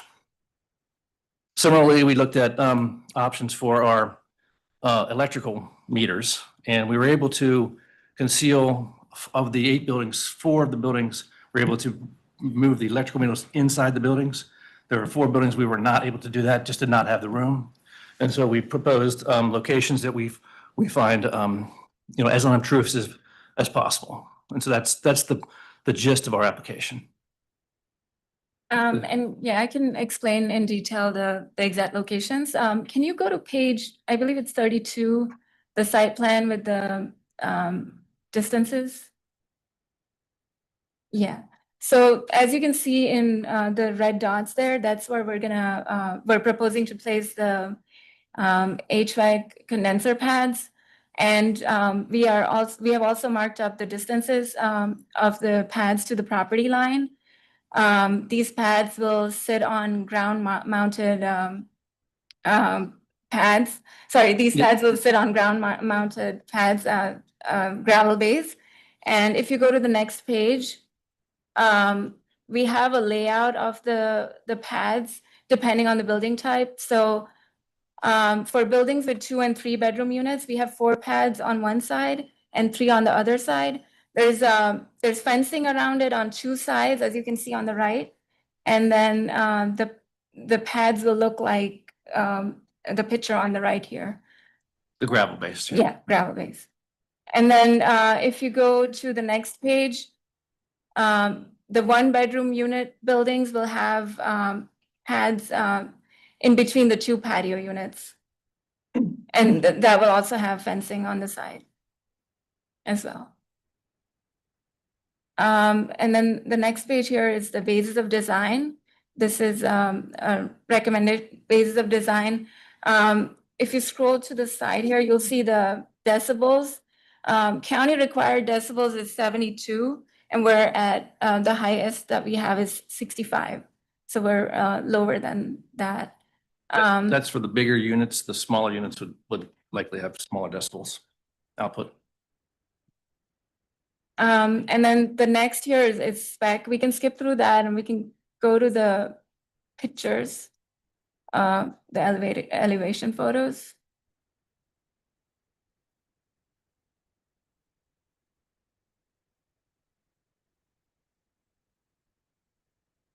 One of the charts we provided also shows the distance to the property lines. And so at the closest group of HVAC units is approximately 100 yards from the next property, 100 feet for the next property. So everything else, as you can see, is from the actual buildings. Everything else is well and above the 100 feet as far as visibility and noise considerations. And to be clear, you guys are just presenting, or you're just putting forward the Durastar equipment is gonna be the required. That's the basis of design. The proposed Yeah, design it's a is not gonna be the required one. It's what we're recommending, but it's not. The sound limit is gonna be a maximum of 65. Yes. Yes. For better specification. Yes. We were, I know the board was looking at 65 to 70, but we do have the 65 in there. And is the basis of design is also, these are all side discharge units. Is that also going to be the required standard to have a side discharge unit? No. So those ones that you see, there are some units that are less decibels than what is the requirement is that are not side discharge. But in general, you'll see that's the most often one that meets those standards. Okay.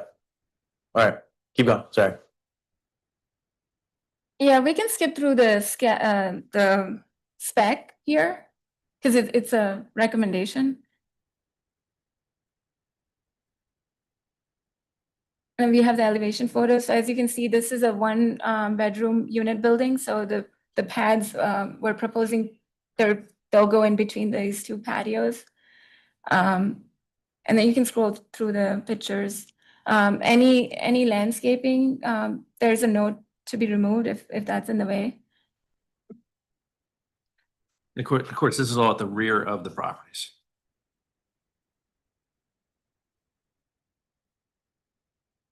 Yeah, and those are, yeah, that's also a one bedroom unit. If you keep going, I can show an example for the other one. Yeah, so this is where we have 3 and 2 bedroom units. So the pads will go, but there will be 4 pads on the left here and then 3 on the right.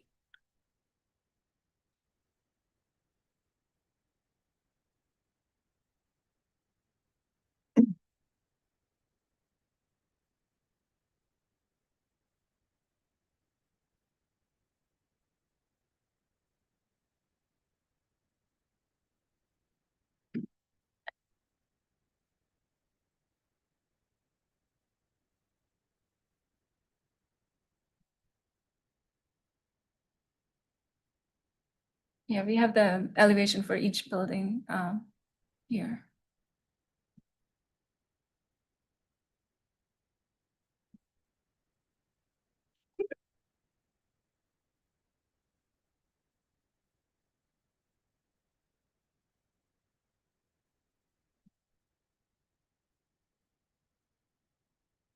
Yeah, a lot of pictures. And then the next here is exterior meter stacks, as Scott mentioned. Out of the 8 buildings, we don't have enough clearance needed to put the meters on the inside. So we have proposed them to go on the outside in the 4 buildings here. And then you can keep going. So yeah, that's the site plan. So this is these are the pictures. This is the elevation for the meter stacks and the location. For the screening, we propose landscaping screening, so trees or shrubs that will blend in with the meter stacks. We do have to keep in mind that we have to have certain clearance with Dominion. It's, I believe, 3 feet. Correct. Yeah, so. And then if you keep going, you'll see the actual photos of the building as well. But ultimately, when mature, the screening should completely conceal the meters.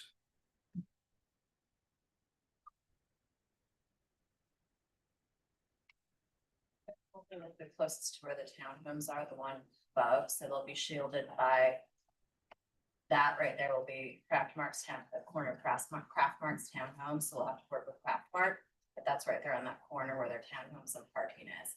This picture was taken probably a year ago, so you can't really see their fencing and their development since then.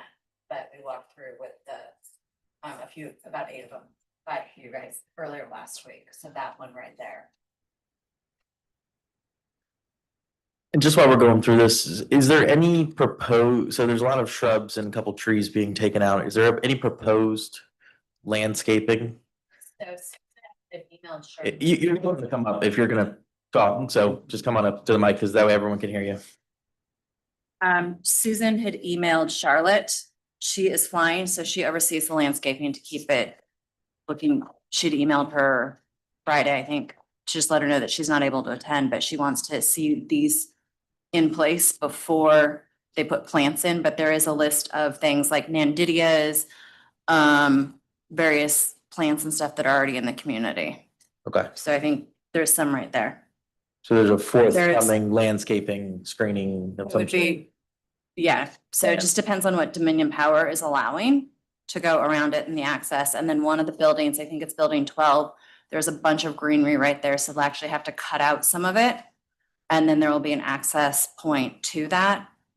So that'll already be hidden. Building 1 is next to a magnolia tree and a cherry tree, so once they grow and to full bloom, you really won't see it from the front, and then there can be some side fixing.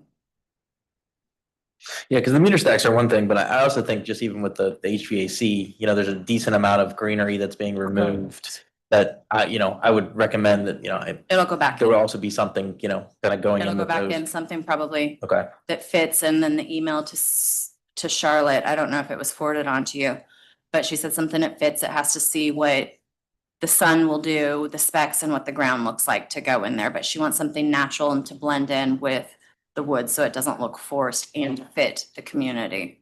okay. Do you guys have anything else? Is that about it? Meter stacks and HVAC units and screening, right? Yeah, that's the end. But if you have any questions, we're happy to answer. Well, let me not go around the room. I want to hear from affected parties first, and then we'll come back and ask you guys any questions. So just a reminder for affected parties, if you're representing yourself, 3 minutes. If the person before you says the same thing, please, kind of keep it brief. I think we're definitely close to an approvable thing here tonight. So just keep that in mind with your comments. I am going to turn it over to staff for calling up people. First, we have Hickory Cluster, Michael Poss.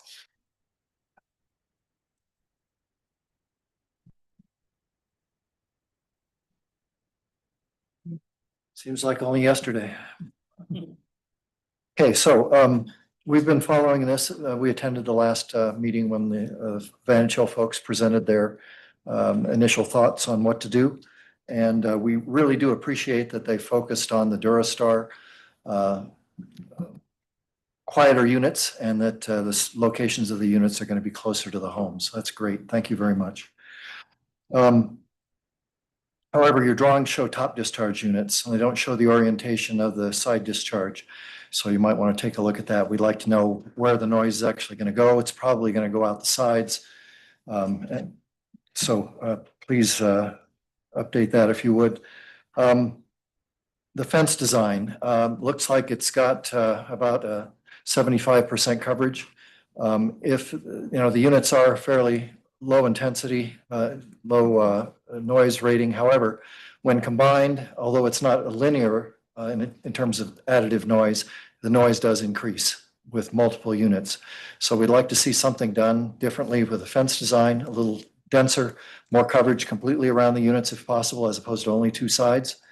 I want to address a couple of comments that were made by affected parties within Vantage Hill.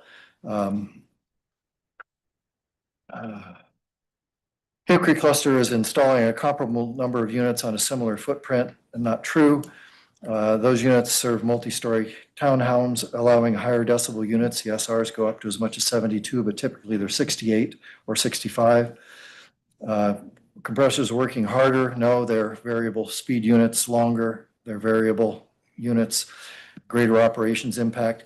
We specifically have focused within the board of directors on trying to minimize the impact on Vantage Hill from our block 2 units that are facing, have their rear patios viewable from Vantage Hill. We've asked the residents to turn the units on the side, so the blunt edge of the side discharge units are facing Vantage Hill, and the discharge and the noise is going perpendicular to Vantage Hill. So we've purposefully done that. Not all of our homes are required to have rear patio fences within their rear patios.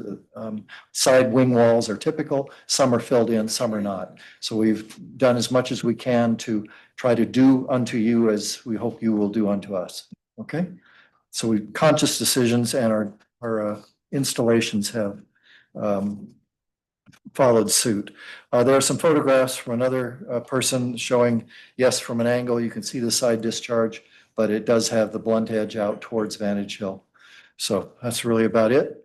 We look forward to some updated drawings so we can see where the sound is going to go, and hopefully a little more denser solid fences, if you could, to try to keep the noise closer to home. Thank you. Michelle Pellar. 11616 Vantage Hill. She's not here. Okay. Jackie Shapiro. I am here, but I just put it. You don't have to make a comment if you don't want to. You're all on if you be. You can read through it. See, submit an affected party statement that DRB has received it. T. Parker Gallagher.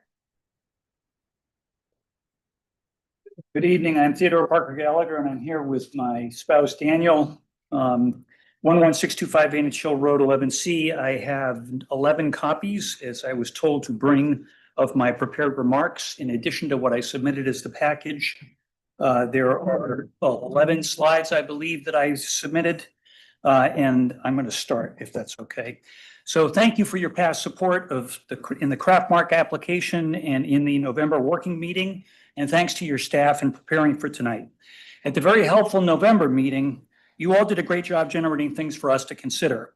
As our partners and Annetta or Scott have presented, Vantage Hill and the engineering experts have worked through all of those ideas. I'm a big believer in facts and data, so my remarks tonight are to address a few things with facts and data.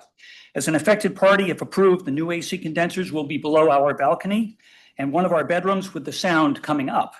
Even with that change, we support this because our and every resident and our 152 units alternative is no AC. One item that was discussed at the November working meeting was using our utility closets. There are 7 slides with facts and data about our utility closets, using ours as a representative example. There are 5 inches of clearance on the exterior wall, 10 inches on the interior wall, but you'll see in the pictures, gas lines, vents, electrical, and internet compromise that. That's not open space. There is no space in the back or towards the ceiling. 21 inches between the front of the furnace and the door.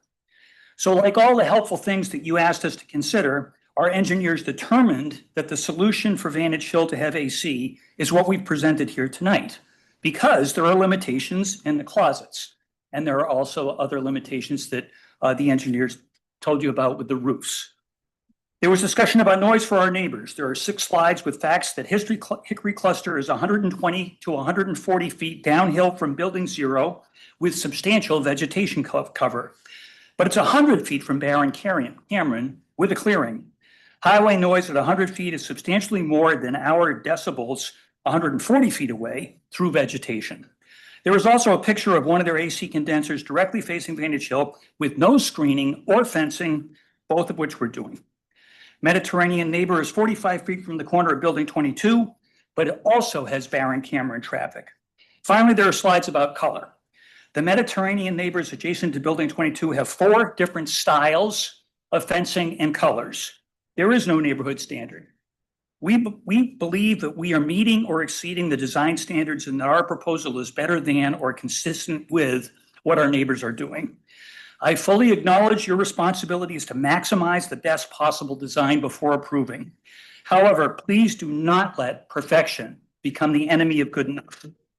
Unless there's a fatal flaw in our design, please approve expeditiously. I'm concerned that you might send us back over and over again to tweak this or that thing, and we will be returning month after month. Thank you. Time That is is of your the time. essence. Thank you, sir. Appreciate it.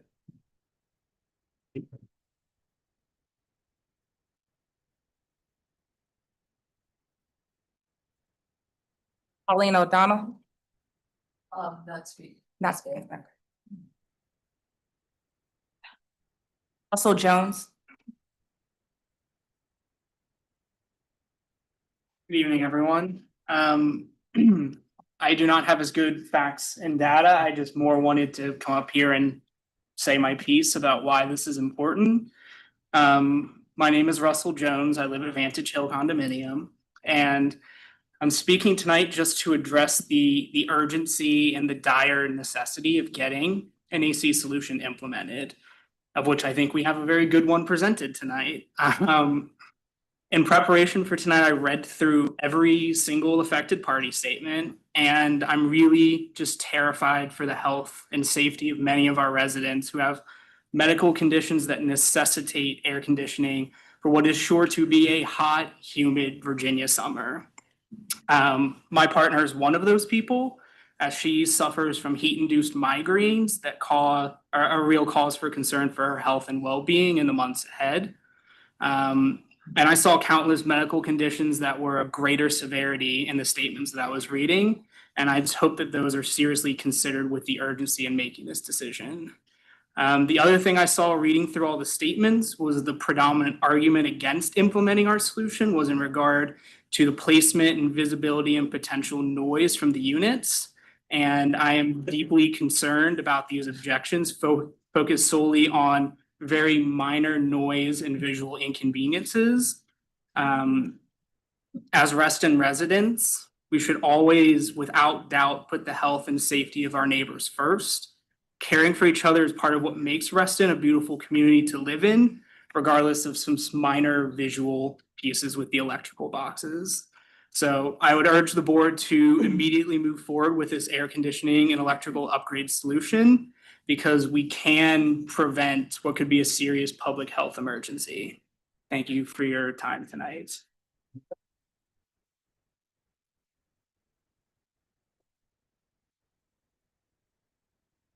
Resident, I'm sorry, I can't make out the name. I can't read the writing. It's 11614 Vantage Hill.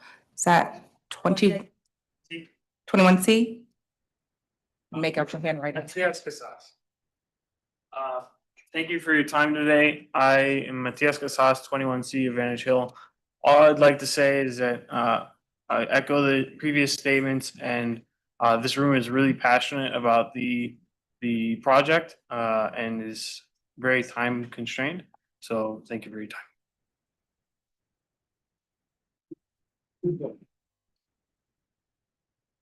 Caitlin Maines.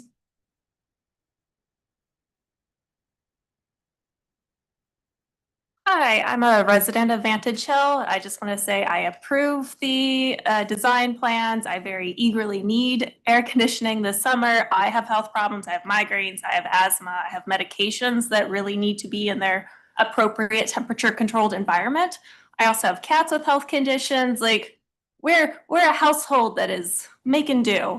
So I just want to say I approve of it. I go to all of our condo board meetings. It is fun to give up the time, but I don't give up nearly as much time as our board does, who has worked very hard to get this across the line. I have full confidence that they will be enforcing our sound requirements. They're not going to let people install noisy units. We want it to be a lovely place to live as well. It's very important to us. Also, Susan's landscaping is like the reason I bought at Vantage Hill. I have full confidence in Susan's landscaping plans. She's going to get the community involved. She's done it in the past. We will have a beautiful landscaping. We're not going to want eyesores as well. So I wholeheartedly approve this, and I hope that you will as well, because we need air conditioning as soon as possible. Thank you very much.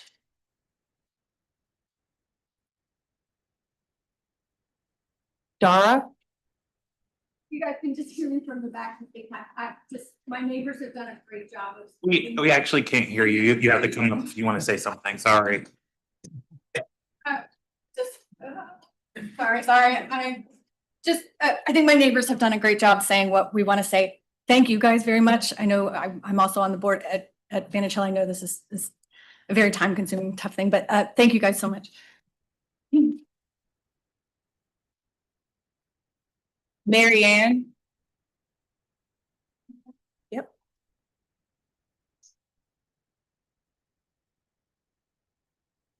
Hi, everyone. I just moved there recently, like 4 months ago, and I have no background about all of this, and I'm kind of like, don't want to panic that I'm not gonna have AC this summer, especially that I have pet in the house. So I'm just concerned about him, and I also have like, health condition that I'm pretty sure the heat will make me faint. So yeah, just please do your best, and thank you so much.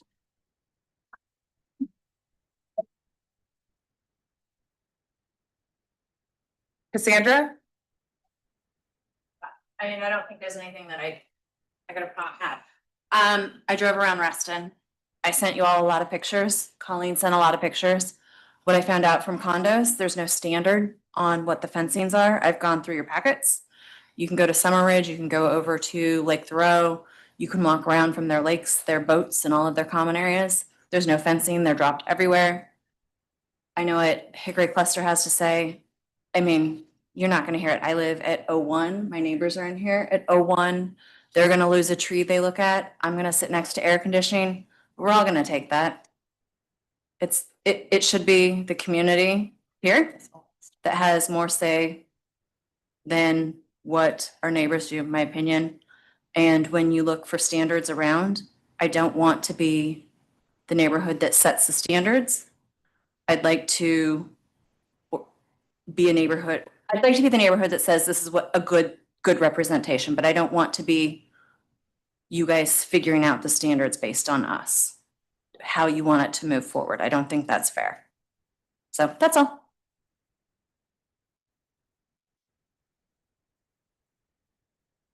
Ben?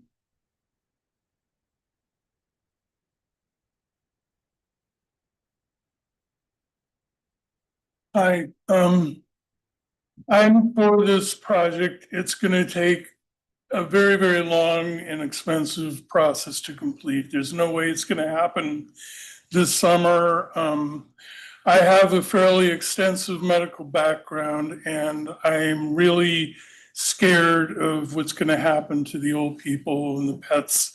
I mean, to the point that it's gonna be grim, and we are gonna need some kind of an emergency provision. I don't know if we have to get ghetto buses with air conditioning running 24 hours, and the people that need it won't be able to manage the stairways. We need immediate solutions. I just wanted to emphasize that at this point. I'm trying to come up with the means to deal with it before it becomes an ongoing nightmare. We get about 2.5 months of excruciating weather. Spring and fall are great in Virginia. The on-seasons suck. So anyway, please, we need to be prepared for the heat wave that's going to hit. Thank you.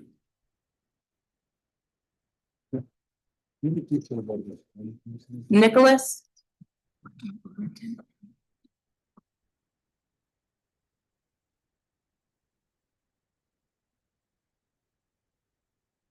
Yeah.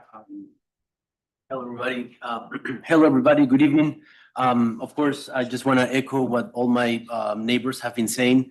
I myself, my wife is pregnant. So, of course, this not only affects us right now, but the future generations. And yeah, I'm terrified of what's going to happen. So,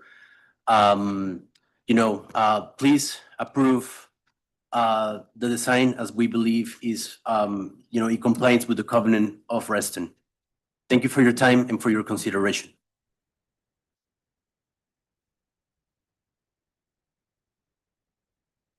If anyone else in the audience would like to make a comment, you can come up to the podium and you can state your name and your address for the record, please.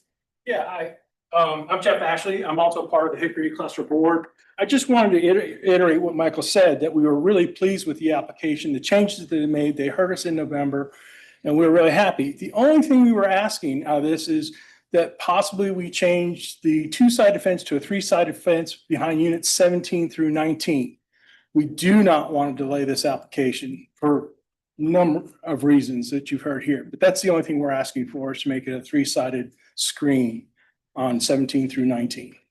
Thank you.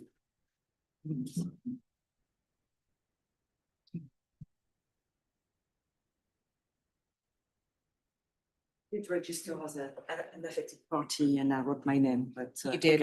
okay. Just state your name and your address for the record. Okay, so I'm Sylvie Kramer, 11573 Maple Ridge Road. I don't live in Vantage Hill, but I do support your project 100%. I just look at the application and it's just for clarification and trying to understand better. It seems like there will be pad of 6 air conditioning units together. And I'm just wondering what would be the total decibel level of 6 units together. I'm living in block 2, so I am across from Vantage Hill, 140 feet, you said.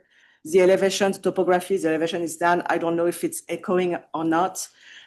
So I just would like to make sure that all mitigation are taken to make sure to minimize whatever is a compounded decibel, total. Do you know, somewhere here? I don't know the exact decibel level. Because if it's 65 decibel multiplied by 6, and I'm sure that the sound doesn't work like this, but I don't know what would be the total sound level having 6 units together. And across block 2, there will be 3 part, and I don't know if each of them will be 6. So, and I didn't see any explanation on that on the application. So, and it's just about mitigation based on that sound level. And I don't know if we will be able to have an indication of that, an explanation of that at some point. The applicant may respond to that in their questions, or the DRB may ask that question. All right, that's all. Thank you.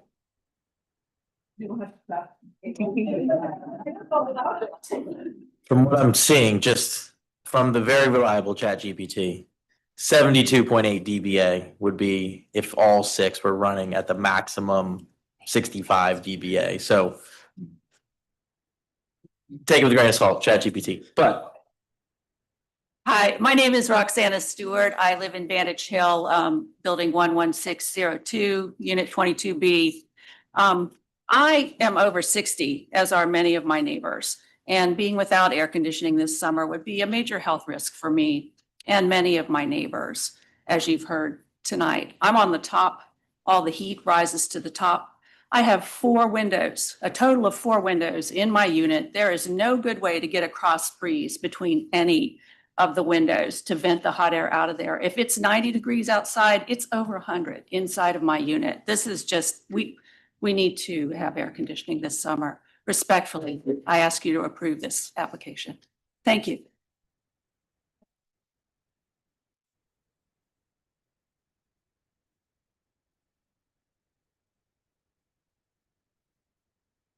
You'll have to pardon my voice. I'm coming off a sinus infection. I assure you it's not contagious. My name is Robert Clare. I live at Building 9 in the Vantage Hill community with my wife Angela, who also came and was able to attend more of this meeting than I was. Things I just want to say, I am in favor of this project, its approval. My wife and I, as relatively younger and able-bodied individuals, we are less affected by the heat. We are still affected. Some of the worst sleep I have had of my life has been over this past week when the heat spiked, and it was just absolutely miserable. It was 85 degrees at 10 o'clock at night inside. That's ludicrous. I did want to say I greatly appreciate the way from Hickory Cluster, the way the concerns were presented. I felt that I think that they are reasonable, and I appreciate that these concerns are not essentially precluding the plan. I would like to just kind of put it out for the record that I think that because this design is the way that it is now, we do not necessarily have to, if it is approved this way, continue with it going forward. It's possible that if this design goes forward as proposed, and then there are issues with it, we can iterate and improve on it down the line. frankly, yes, that may cost more down the line, and that may be a concern for some people, but everything has a cost. I think we're seeing the cost of not taking action right now, and I don't want to see that continue. Thank you.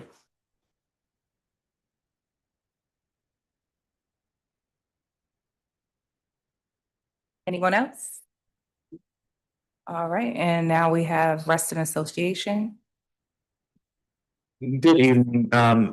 My name is Cameron Adams. I'm the Director of Covenants Administration here at Reston Association, and I am reading the affected party statement on behalf of the Reston Association Board of Directors. Given the announcement of RELAC ceasing operations in October 2025, the Vantage Hill Board has made large strides in a short period of time in working through scenarios and tough obstacles, with many of those obstacles having been shared through affected party statements and the like. With little to no alternatives that are not cost prohibitive, Reston Association encourages the Design Review Board to uphold the values of Reston and consider any and all opportunities in which a favorable outcome to the proposed plan based on the design guidelines would be appropriate. Reston Association wants to support its condominium unit members impacted by RELAC and having cooling the summer and has no objection to the proposed plan. Thank you.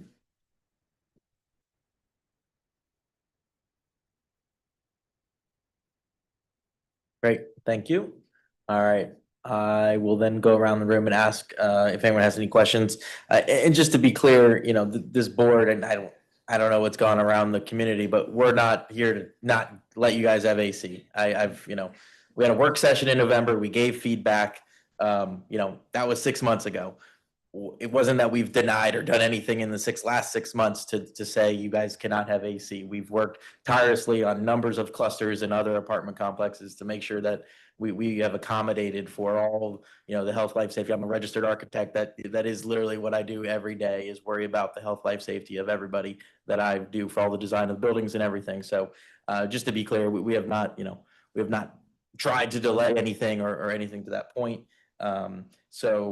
I want to go around the room, see if anyone has any questions, and we'll go from there. Heather, you have anything? You sat in the unfortunate seat where I just, you know, look there and you got to go first. Yeah, yeah, it's true. It says Cam's fault. Thanks.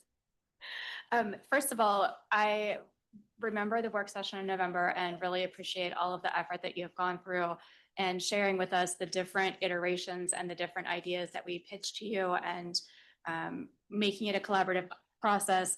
I think the proposal looks great. A couple of questions that I have are, first of all, somewhere in the AP statements, there's a list of frequently asked questions that asked about the electrical. And I think I read that electrical is not going to be complete until 2027. Is that correct? We certainly hope not. So we'd also like to request that you help us expedite Dominion Power. We have a plan. Yes. So we are pulling out all the stops to accelerate that process for sure. They've given us an outside date of June 24th as at the very least a temporary solution Of this year? of this year. That's great. Yes. Okay. Yes. So, and we're hoping to improve that further, given that the hot weather could be upon us at any minute, as it already has been. Because that was my concern, is what are you going to do this summer if Yeah. you're not having full power until the 2027 summer? It actually looks like Dominion was on site today next to all of our electrical, all of the, I sent pictures to Annetta when I got home. It looks like they were on site because next to where all of our transformers are, there's an area marked off on all of them marked off, except for one, and that was the one that when the transformer blew up 2 summers ago, that they had to hardwire under to the main one on Wainwright. So something is going there. Okay, that's great to hear, because yes, we want you to have AC. Yeah, the pad is one part of the process. The other question I had, you answered a couple of questions about shrubbery and planting around screenings. I think increasing the planting around the screening fences that you're proposing is going to help a lot with the hickory cluster concerns, in particular about sound. Plants are a great way to trap sound. They really are. And so adding more of that. I also wondered why we're not screening on 3 sides around the enclosures. If there's a specific reason, or if it could be done on a case-by-case basis, some places where you are closer to Mediterranean or hickory cluster. I think as a board, we didn't want it. We looked around Reston. There is nothing that says they have to have it. So we blocked them in. There's sounds. I mean, as you try to put a tree in front of a fence and then you try to open the fence to get into the equipment, what do you have, a fence or do you have a tree to access Right, it? you So have I to pick think one. you pick and choose what you want. Do you want to have lumber in what you're looking at? Or do you want to have landscaping and have it blend in?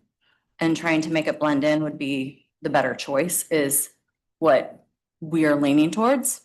So that open side, you're saying could potentially have planting.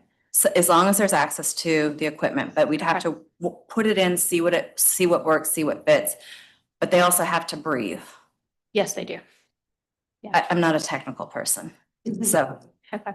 that's where we were with that. I mean, if that's the idea of it, to make it look more natural and then keep it together.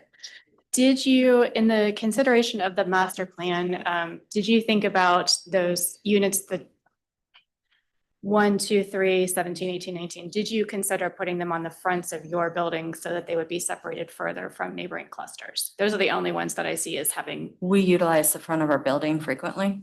really concern. That's the common area for us as a community. Okay. And as you have kids playing around, I'm not sure that that's an area. But the front of Vantage Hill, you can see is where the is kids the main play area. for the, okay, thank you. Great, thank you, Heather. Gazde? Thank you. This is a lot of improvement. I have questions in my mind, so you have enough to the applicant. So you have enough power transformer coming to the community, correct? You have enough? Yeah, we've made that request, yes, with the There's an minute. active work order with. Okay, so from the transformer, then you're pulling lines to the buildings where you indicated the electrical panels will be, or the meters. Mhm. Yes. Okay, so is there a need to upgrade, because these kinds of condos usually have like 40 amps or Yes. 50 amps, like, are you changing panel locations inside the units or increasing the panels? Yes, those will be upgraded. Okay, so that's a part of Yes. that's part of that. Yes. So when is that work really going to happen? And my question is, as we're not trying to, I echo Michael when he said, we're not trying to sort of have no one faint or their babies suffer. That's not our job here. But frankly, when is this work going to happen? Or during the summer, is there enough power in any of the units to have a, window AC or some kind of other, immediate solutions for them to have? Sure, a great question. So we're looking at a few different routes for that. Thank you. Is that better? So on one end of the spectrum, we're looking at the most immediate solution. We're having an electrician actually out tomorrow to look at a set of tiers, see what the temporary options are for the community itself.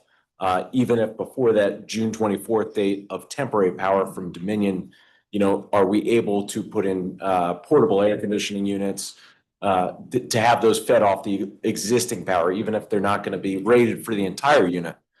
Something that's available before that temporary solution by Dominion is completed.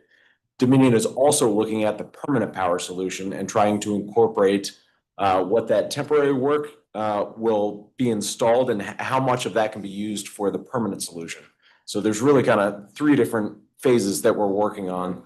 But the immediate need is to make sure that people have cooling for the summer. Mhm. My other question is related to, I agree with Heather on the fence around the community, even though that's the community's ultimate solution, it's going to, that's my take on that actually, and the landscaping on those 2 fronts. And then the other thing is there a desire to box in the electrical meters, with doors or some kind of a utility panels? There isn't that many of them, but that's, yeah. That would be screened by landscaping. And so there's a Mhm. requirement that you have a 3-foot Right. clearance from that Okay. equipment. So that'll be landscape screened. And then as it matures, it'll completely conceal it. Okay, thank you. Samantha? I think most of the question has been asked and has been discussed, and I really thank you for putting together this proposal, very comprehensive. And understand that there are some compromise we have to accept. I think this is the proposed resolution is acceptable. One more thing I want to say is I and Brian went to visit the site with residents and going around up and down on their green yard back of it's really well maintained, I have to say. So at the beginning, I do have a concern of two-sided screening versus three-sided screening, but I'm feeling confidence that even just a two-sided screening with landscape screen on the open side, I think that ought to work. That's how I feel after visiting the site. That's all. Thank you. Remember? Can you go to slides 79? Can I see slide 79 real quick? Sorry. Yes, I just have one concern / question about the location of the electrical boxes on the exterior. Why do they have to face the parking lot? Is it 79? It's just a plan with the 4, 5, that one. It looks like several of the electrical boxes are facing the parking lot. Was that your decision or did Dominion suggest that? So that's mutual, and there's also the existing electrical rooms. They have to be adjacent to those. Oh, so it's because of the interior electrical rooms? Correct. I see. Okay, so I guess my only suggestion is the screening for that should be really important. And how high approximately do those panels, will they be? Good question. I don't know off the top of my head. We have the spec for that. It's in one of the slides. Ideally, it'd be nice to hide those in the back, kind of somewhere else, like on the back side, not on the parking lot side. Just for aesthetics, that's just my only thought. But if there's a need for it to be closer to an interior electrical room, I get it. But I suppose my only concern is like the screening should be really, I know there's gonna be some time for growth. That's all I care about is like, so it doesn't look so ugly, because that's what you're gonna see. And there is a maximum height where the meters can be. I don't know off the top of my head, but we can follow up. I think they have to be below 5 feet and the screening is intended to go above. Okay, all Above 5 right. feet. Yeah, that was my only question. Thank you. So I can say that some of these buildings actually already have natural screening in there that's gonna actually have to be cut away to put them in. So there's greeneries all along building 12, that's the entire length of the side of the building that are 8 feet tall. And so they're gonna have to, and it's probably 2 feet away from the wall, so they're gonna have to cut in at some point, so they have access. Building 01 has the magnolia tree and a cherry tree. One of the ones up there you were looking at that you were saying facing the parking lot has 5 foot tall hydrangeas when they're in bloom. So seasonally they'll be covered, but there will be other things like Susan will have to work through arborvitae and stuff like that to mask it. But there's a lot of things going out that she wants to put back in to keep the feel of the community. But some is empty and some will have already is screened in those locations. Emily? Staff, can we go to slide 71? First, before we get into that, I would like to say I love the spirit of how you guys have come together. I think it's a great presentation. I think we all want you guys to be cool and have air conditioning. So as a general in favor, just have a couple of follow-up questions. One, I'm pretty sure it's just the angle of this photo, but one, sad black pine go away, but they're all dying anyway. And that's not, I'm sad, but tiny fiddle, we'll get over it. The question that I have is I think it's just the angle of this photo. Once this pine tree comes out, obviously in order to get an equipment pad in here, you're gonna have to grind out quite a big stump, but I'm sure you factor that into your cost. Mostly, I just want to make sure that we're not in this unit sticking the air conditioning pad in front of this window, right? That would be the same footprint, I believe, with the other ones. So it's still going on in the brick in between the window and the door? Not that one, actually. You're right. It would go right around that one. So it should be, there's a picture that they have in here. This is a picture, I think, that was taken by the DRB, but one of the pictures should be from Cleat. I just want to make sure that, I mean, because from a venting perspective, you're really not supposed to stick them right in front of a window because, you know, code. I think it would go, there, I know there's a picture. Look at the plan. If you have elevation issues, where there are elevation issues, they're gonna be split and they're gonna be on two different sides. Go to the plan, please. Yeah. When it's flat in between, they're gonna go in between where it's flat. Here's Please show them the Page plan. 50.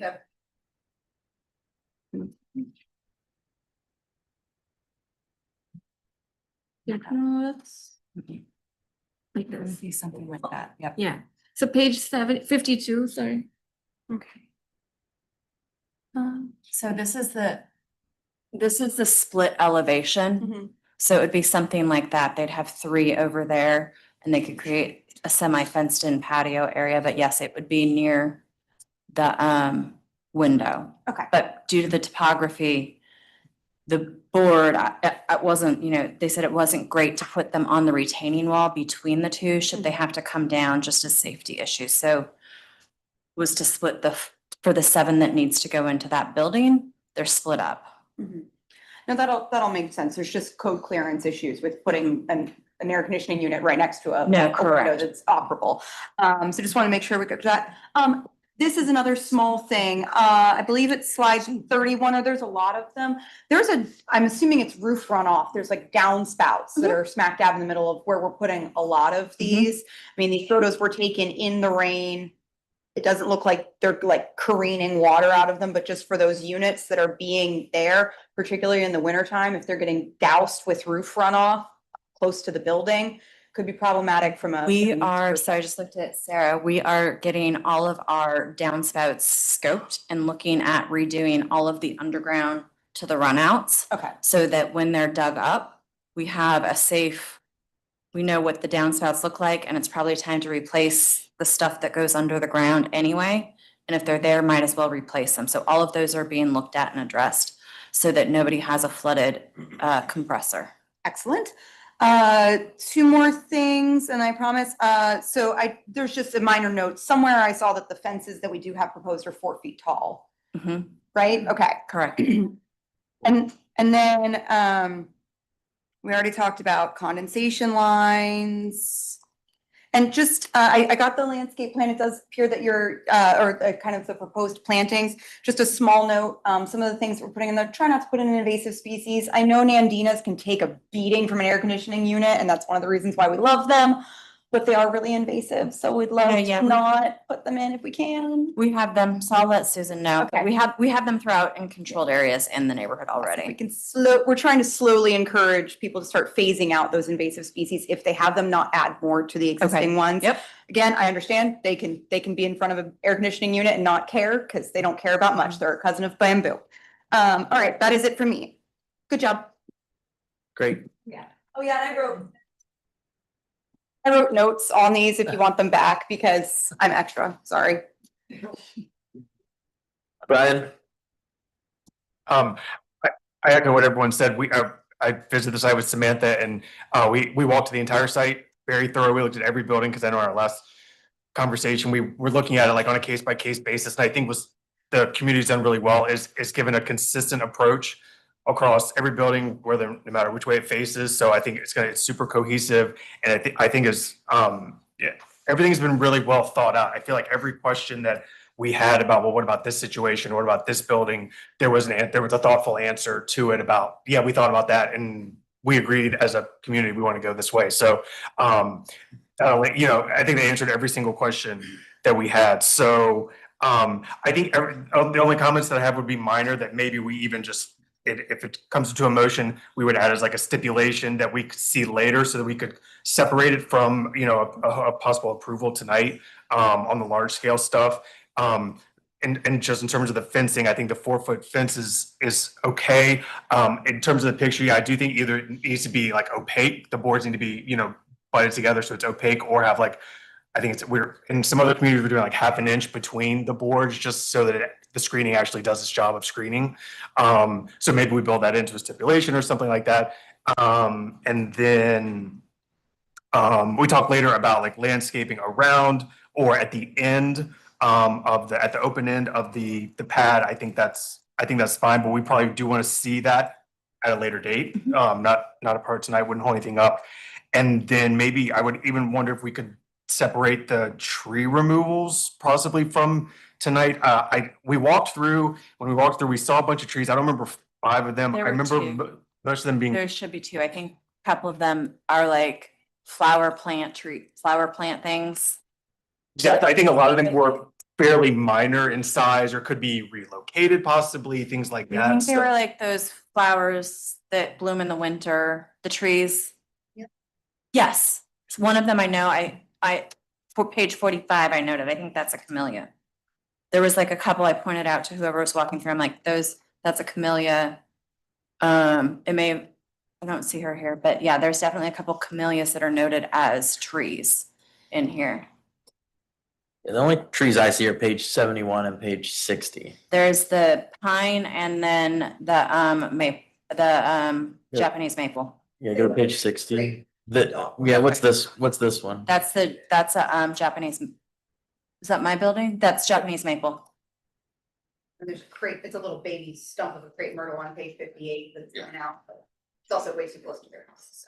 If the diameter, or crepe myrtle, if it's little. I think maybe we're 4 inch may not. we're looking at this, thinking maybe this could be a follow-up after tonight possibly to deal with some of these kind of lingering issues that shouldn't hold up the application. So anyways, great job. Thank you all very much. But the trees will have to be removed. Some of these trees will have to be removed to do that. Agreed. And I think that absolutely, I think it could make sense that you could be able to come back and talk to us about those more, I'm gonna call them minor points for a second. In the time that, Dominion's working and people are placing orders and stuff like that, that would not hold up. Next People be month. able to proceed. With better details next Yeah. month, but the location in general, that's what we're, Yep. so we can proceed with the electrical. Okay. Yep, that's easy enough. Mike B? Can you go to slide 66, please? Just a quick question on the fencing details. I know we were talking about pressure treated, we talked about the height, we talked about perhaps distances between the slats, et cetera. Just curious on the finishing. Are we intending to have it kind of mirror what's out there now? Are we doing something different, left to weather naturally? I didn't see the details and I apologize if they're not. And we decided to keep it natural stains Okay. for the fencing. Because why do these people have fences? That was going to be part of the question. Wow, anybody who walked through, that was one of their first questions. Would you guys like to answer that? So it's the back of the back of building 12 and 14 directly facing the parking lot, and the only windows that the 1-bedrooms have, you're looking at right there. So that's in front of the parking. So they have that fence stream, that particular area only, because the only windows they have are directly facing that. So if they wanted to have windows open, they'd be facing the parking lot and headlights and Gotcha. anything like that. Just more was curious. Yeah, nope, that's the reason why there's fencing. We were asked that too. Fair enough. Yeah, it sounded like you and I were going down the same path towards the fencing details about what we were going to do there. Okay, the only other question I had echoes similar comments from my colleagues here in terms of planting plans, details, et cetera, for, again, down the road type stuff. What's going where and whether it makes Emily happy. So that's really what we're all about. Extra happy. Exactly. Yeah, so I can give Susan your information and ask, she happily walked through the property with you. That's her passion. So walk through the property and just kind of show you what, this is her passion. Yes, her passion project for 30 years, so. And she is Unbelievable. everything that comes out that could be replanted is replanted on the property. We replanted magnolia trees, butterfly bushes. It comes out, it goes somewhere. It's not wasted. So believe you me, the shields will be top notch. The best friends. So I just have a couple things, because I just want to make sure that the goal is to set a standard. So I want to make sure that it's clear for people when they do go, because it's a little confusing right now. If I was a homeowner and I said I need to put an AC unit, I'm confused. I would think I only could put in a Durastar. And it sounds like you're not closing it off to other options. And Correct. so that to me is not clear in the application. So when other clusters have done that, which all other clusters who are doing the RELAC, they are allowing multiple manufacturers. They have size limitations and noise restrictions. So Charlotte had emailed me and that was part of the response. I'm saying those were, a good start for an example. So using the decibels, the 65 to 70, the size, the footprint. She asked about the color and I said, I don't know anything about the colors, but I looked at chat and they're mostly gray and cream. Yeah, and if we have the screening, I'm not too worried about the color. I'm more worried about height, because Yes. certainly there's been people who have done installations who have not gotten approval, and these things they put in are 60 inches tall. They're 3.5-ton big Cadillac systems, and they're They're heat all- pumps, and they're running all the time. Correct. They'll need to be a multi-speed or dual speed at least. And are you guys have gas heat currently? And so We this have- would be for cooling only, or are they going to also be heat pumps? The ultimate goal would be to have everybody go over to a heat pump eventually, but there's a lot of people who have purchased furnaces in the last season or 2 season to have an expenditure and say, you just dropped 10 grand, I'm sorry, do it over, would be completely reckless on our part to say that. So we have, as a board, have to figure out what the standard's gonna be moving forward on how to transition. But that's another hurdle, just not a today hurdle.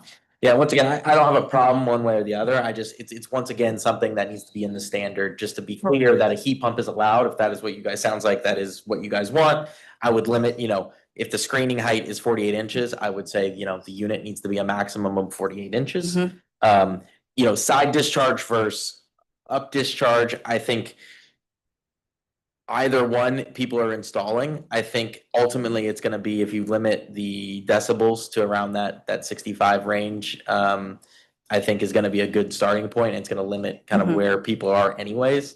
So I'm not too worried about it. I do worry a little bit about the discombobulation of different, side discharge versus a top discharge one. Does it kind of feel like a little weird for you guys to look out your balcony and look at kind of different types? That's more, the people on the paths won't see it, but the people who have the balconies would. I mean, that's a conversation because the footprint of the area wouldn't, if we did the side discharge, wouldn't have to be as big, right? Because. Potentially, yeah. So it could change. So again, that would be a potential board conversation Yeah. to see how, but I don't know anything about this stuff to see if that everybody who's replaced their HVAC or if we do a side discharge, but you've had people replace them in the past 5 years. There's a grandfather but well above my pay grade. Yeah, and once again, clusters have other people have not restricted either way, as long as the unit is meeting the dimensional requirements. They are, allowing it, and I think in this instance that's fine. The only thing that I think with the screening, we just need more information on what it is, which some people have presented here. I think you guys could do kind of the board on board style fence that I think I saw on slide 99 was another. If you want to send us some of your Cluster, preferred looks. like this one, just a simple board on board fence. These are ones that we have all over kind of rest in the divide townhouse backyards. It still has the airflow kind of go through behind it, and then it's covered. I mean, it's a fence. One way or the other, right? I don't think you want to go solid like those fences you have, because Yeah. those are gonna not work in the long term. That's why when you sent pictures of the other places where they clearly had an enclosure that was solid and everyone put their units on the outside of the enclosure, right? I don't know if we have those images, but I thought that was quite hilarious. There's, definitely. Because we had planned screening and then everyone just basically said it's Said not no way. working. They didn't fit and they just put them right outside, right? So we obviously don't want that to happen. So the only issues I see, and then my final question, the line sets, if we go to slide 32, obviously you saw that can be an issue with other clusters and we didn't touch on it. Or slide 33, sorry. what is the plan or slide, sorry, 34, sorry. I'll speak in my uneducated way. So right there, you look at those two patios right there. What's going to happen is they're gonna go up the back wall, they're gonna go under the patio like that picture shows. Mm-hmm. Under the patio, so you'll see, 8 feet and 4 feet of that'll be hidden. Gonna go under the patio, so it'll go over my patio, under the middle floor patio, and into the HVAC closet and go vertical using the RELAC, what RELAC went up and down. So it'll go through that stack. And those vertical members will be covered with a line set cover. It's gonna go through the closet. Well, the vertical on the, those On are the outside, side. right? Those? That's on the outside, those are the inside. So under the balcony is gonna be under the balcony. Right, and then I'm talking about the verticals there, going up from the units basically where the enclosures will be up. That will be covered with a line set cover? I think black, is that a color for them? I don't know what the line set cover is. Usually they have like the insulation on them. They can either be a black, it Yeah, I could think be a so, white, because it I could got be. pictures, said purple was my choice. I mean, it could be any color. My point is normally most of the clusters, if you saw in the previous Hickory thing, they had a cover, a line set cover. Yeah, The it's like- vinyl cover, it probably costs $80. Believe they- to cover it, yeah, 'cause and you can looking paint at- them, or you can get them in a pre-color. Mhm. I would recommend black or brown if they make it, but I think covering those would be, just because they are gonna be all over the building, it would just be. Yeah. Black was the color we had discussed, but we can discuss this before. Yeah. So the, We were hesitant to do the painting because that's just upkeep and chipping, Yeah. so to pick a if you can black pre-finish paint- for sure, yeah, I think the black is better. To touch on the meters, I think the screening is a great idea. I think, once you see it gets in, you guys can figure out what to screen. I'm not too worried about it. You guys obviously don't want to look at the meters also, so, I'm not too worried about that. I am worried about how the power is getting distributed from the meters. Because it's a unit right on the other side.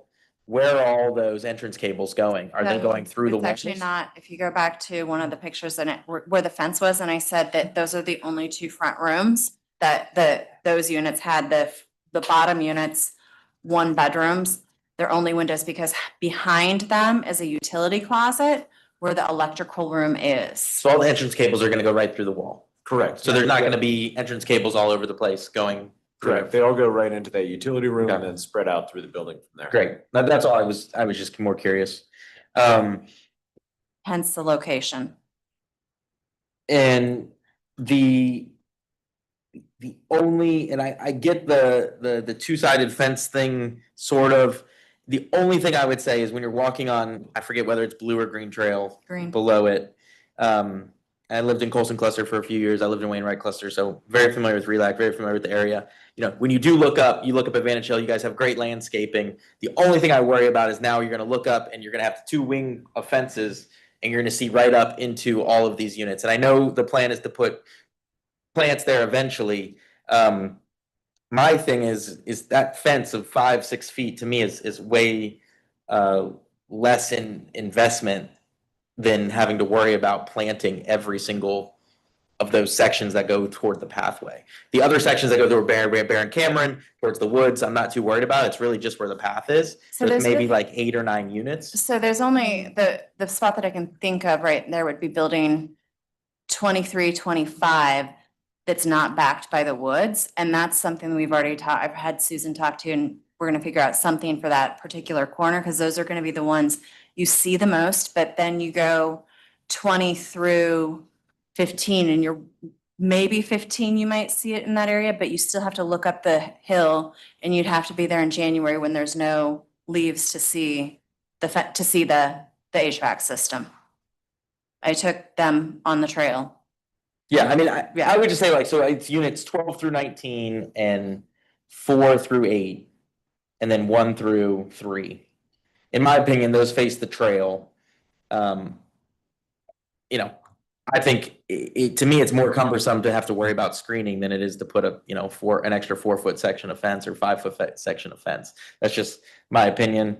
I think it'd be easier to maintain in the long run. I know, as you guys know, certain plants grow in certain areas. That's going to be very shaded. You guys have, 100-foot trees behind there. So there's only so much that can grow. So just my 2 cents on that from a path standpoint, because it is so pretty to look up at your guys' cluster or your condos right now.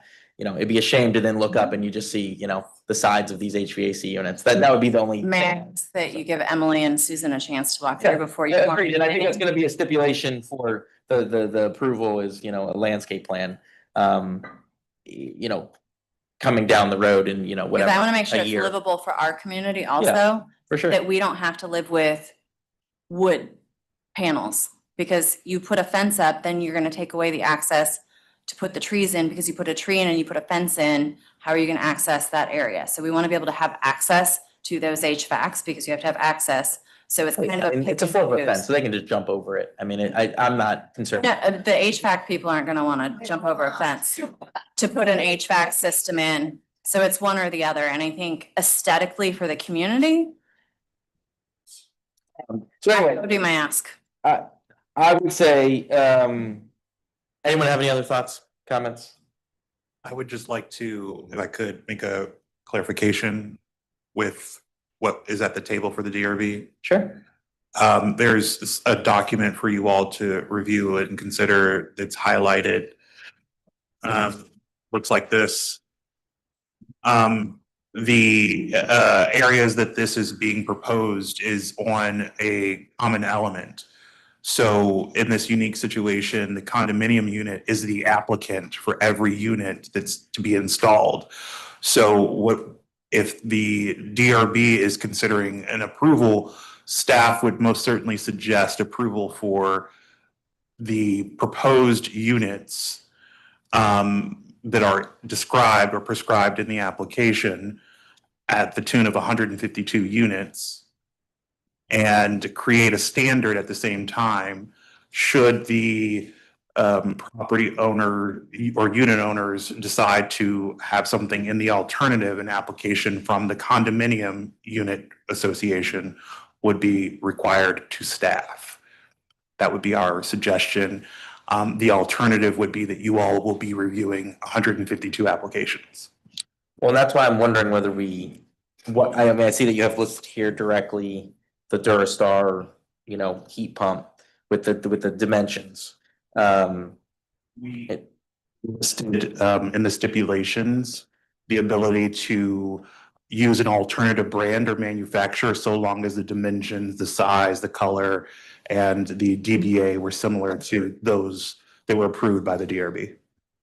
The only thing I would say is that if top discharge is desired, these dimensions and what we would essentially put in the motion would not be, those would need to come before us if somebody wanted to do one of those. You can most certainly stipulate that in the decision that would require. I guess my point is I don't necessarily want that, because I have a feeling, you know, there could probably be 75 of those out of the 152 that people go and they want a Carrier Infinity, let's just say heat pump.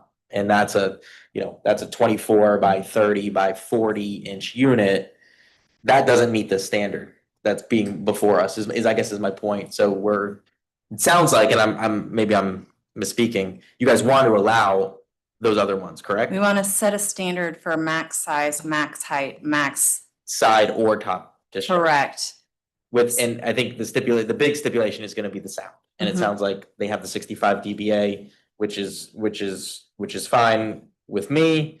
I guess I wanna make sure we get this to be open, so that way you guys don't have 75 applications coming before us. The point of this is to get a standard so you guys can do this without approval from us. So I just want to clarify that, because this prescribed motion has a little bit more detail that wouldn't allow that. So, okay. Are you guys good if I make a motion? I mean, there's, you're talking to HVAC, it's hard to get sometimes. So you can't get a Mitsubishi, you have to get the one that starts with the A. You have to get this, Yeah, so. whatever's available, I think is, and in their budget. Yeah, so what I'm gonna do is make a motion to approve the mechanical equipment for 152 exterior heating and cooling condensers, condenser pads, and electrical meters. And as a condominium standard for HVAC units in Vantage Hill Condominium Unit Owners Association, as indicated on the site plan and drawings submitted.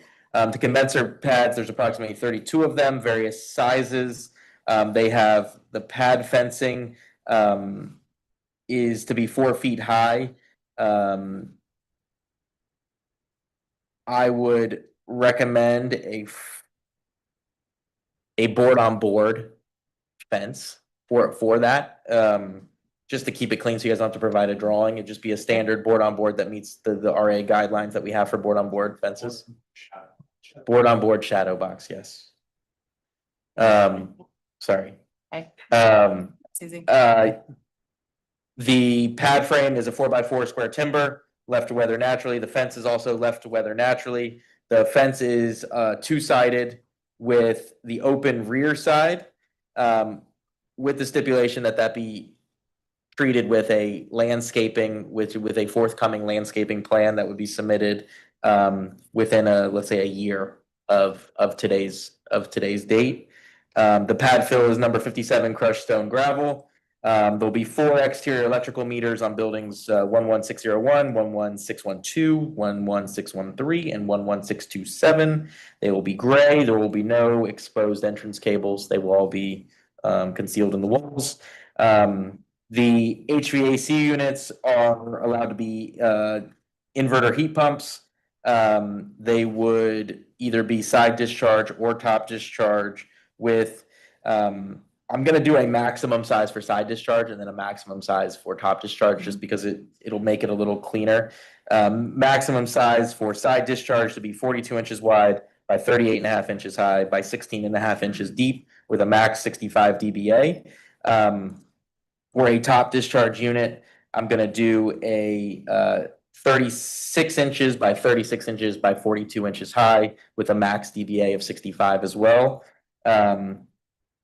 I'm not as concerned about the color, but we have color as light gray, grayish, grain. I just don't know what color. Grayish, beige-ish. Whatever the standard What's is fine, available? is fine. I would say we don't normally stipulate color, so I'm not too worried about that, but What's available? I'm open on color, as long as it's not your favorite purple. Each, and then, the applicant may elect to install alternative unit brands or manufacturers, so as long as the unit dimensions, color, maximum dBA are as what I've just said. And for the conduits, to make sure that the exposed vertical conduits are covered in HVAC line set cover, which would be in a black pre-finished color. Did I miss anything? Would you hypothetically add, would you hypothetically add that the case-by-case review of alternatives? Should that be a consultation, staff review? I think that I've basically opened up where as long as it meets the requirement of the 65 dBA and the size requirements, it does not need to be, if somebody would coming outside of those size requirements or dBA for some reason, then they would need to come to staff, but I've tried to open it up as much as I can for people, so I think we should be okay. So Shonda's looking at me like she's happy with it, so I'm gonna shush. Because now we're not specifying a brand anymore, I'm specifying a standard. I'm with you. So, okay. Fair enough. And then just to be clear, the landscaping plan will be a future submission in any year. Sent a text to Susan, she's in Japan, giving her Emily's name and said, you need to set up a meeting to walk through. Okay. So just so she had, there's a peace of mind, I know we're still waiting for Craftmark to get out and go away so we can really finish that and finish our business we owe you, so. But Well, there's a lot to do. they may be able to help you with power also. I don't know if you've talked to them, because I'm sure they've dealt with Dominion already, and they might be able to push some things. I just hypothetically, Hypothetically. All right. So there's a motion. There was a little bit of a further discussion. I denied it, but Regardless of that, I will second. all right, second by Mike B. Any further discussion? All right, all those in favor say aye. Aye. Any against? All right, motion passes. Thank you, guys. Thank you all.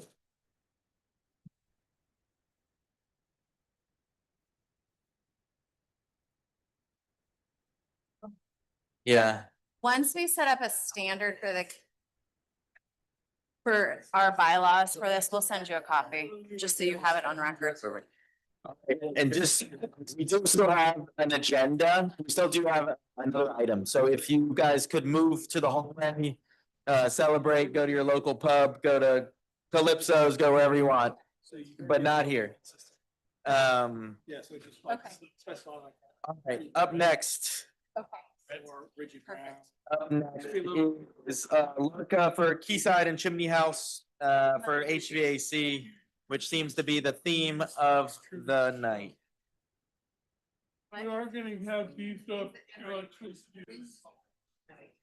We're working towards that, yes. We need to see.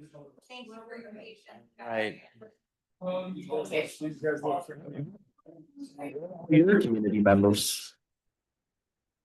Yeah. All right.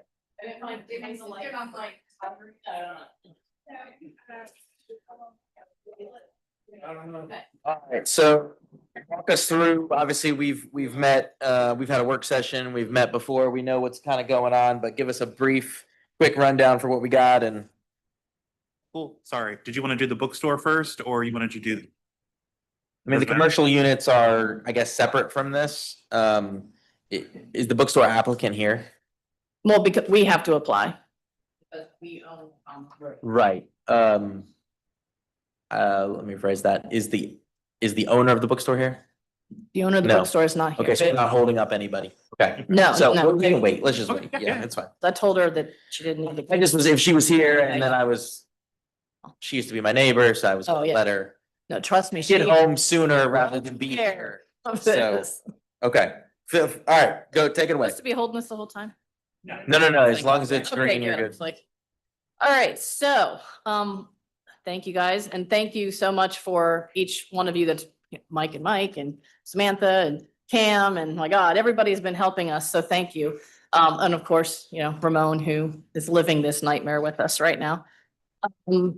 So we are similar to what you just went through. We're looking for a standard. We're not looking for the equipment that you're gonna see in here.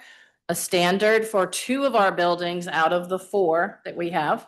So I'm gonna give you a little bit of history and what we've done and why we are where we are and what we're looking for. So 2024, when we heard about RELAC, we engaged Potomac Energy Group to evaluate our property and give us ideas for what we could and couldn't do when we thought RELAC was failing the first time.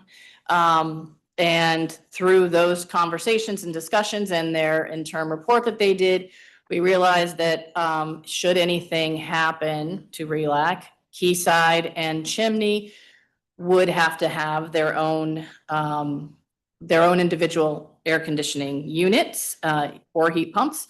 We already have in those buildings, there's commercial on the bottom level and residential on the top. There's townhouses and there's smaller units that are in there, so it's a mix throughout the Chimney House. Quayside has commercial on the bottom, has 1 commercial and residential, like office space on the one side, and the rest is like kind of stacked little semi-townhousey type things, condos, but they're like not exactly the same size as the ones in Chimney. So that just gives you an idea of those 2 different buildings. So we knew that we had to do that because our structural engineer was hired as well, starting last year. When we knew they were going to go out, hire the structural engineer, the buildings could not hold anything other than, they could not hold chillers, could not hold a lot of the equipment that we thought. So we had to come up with individual heat pump options for everyone that's residential. And we're not asking for, in this plan, for anything for the commercial units. The commercial units have to be separated out because each of those commercial units is a different use and they're all different sizes. Some are very large. Some already have existing units that are there. So in the plan that you're going to see, you will see in places where there are existing units and they're all different sizes. So you'll see that in the plan. And what we have done with the structural engineer is they've evaluated the whole entire area. Where is everything going to go? We just recently had a meeting with Architectural Review Board on site. Samantha was there as well. Cam was there. Charlotte was there. They actually we were taking pictures of the box. We had a box of the largest size that we're asking. It was 30 inches high.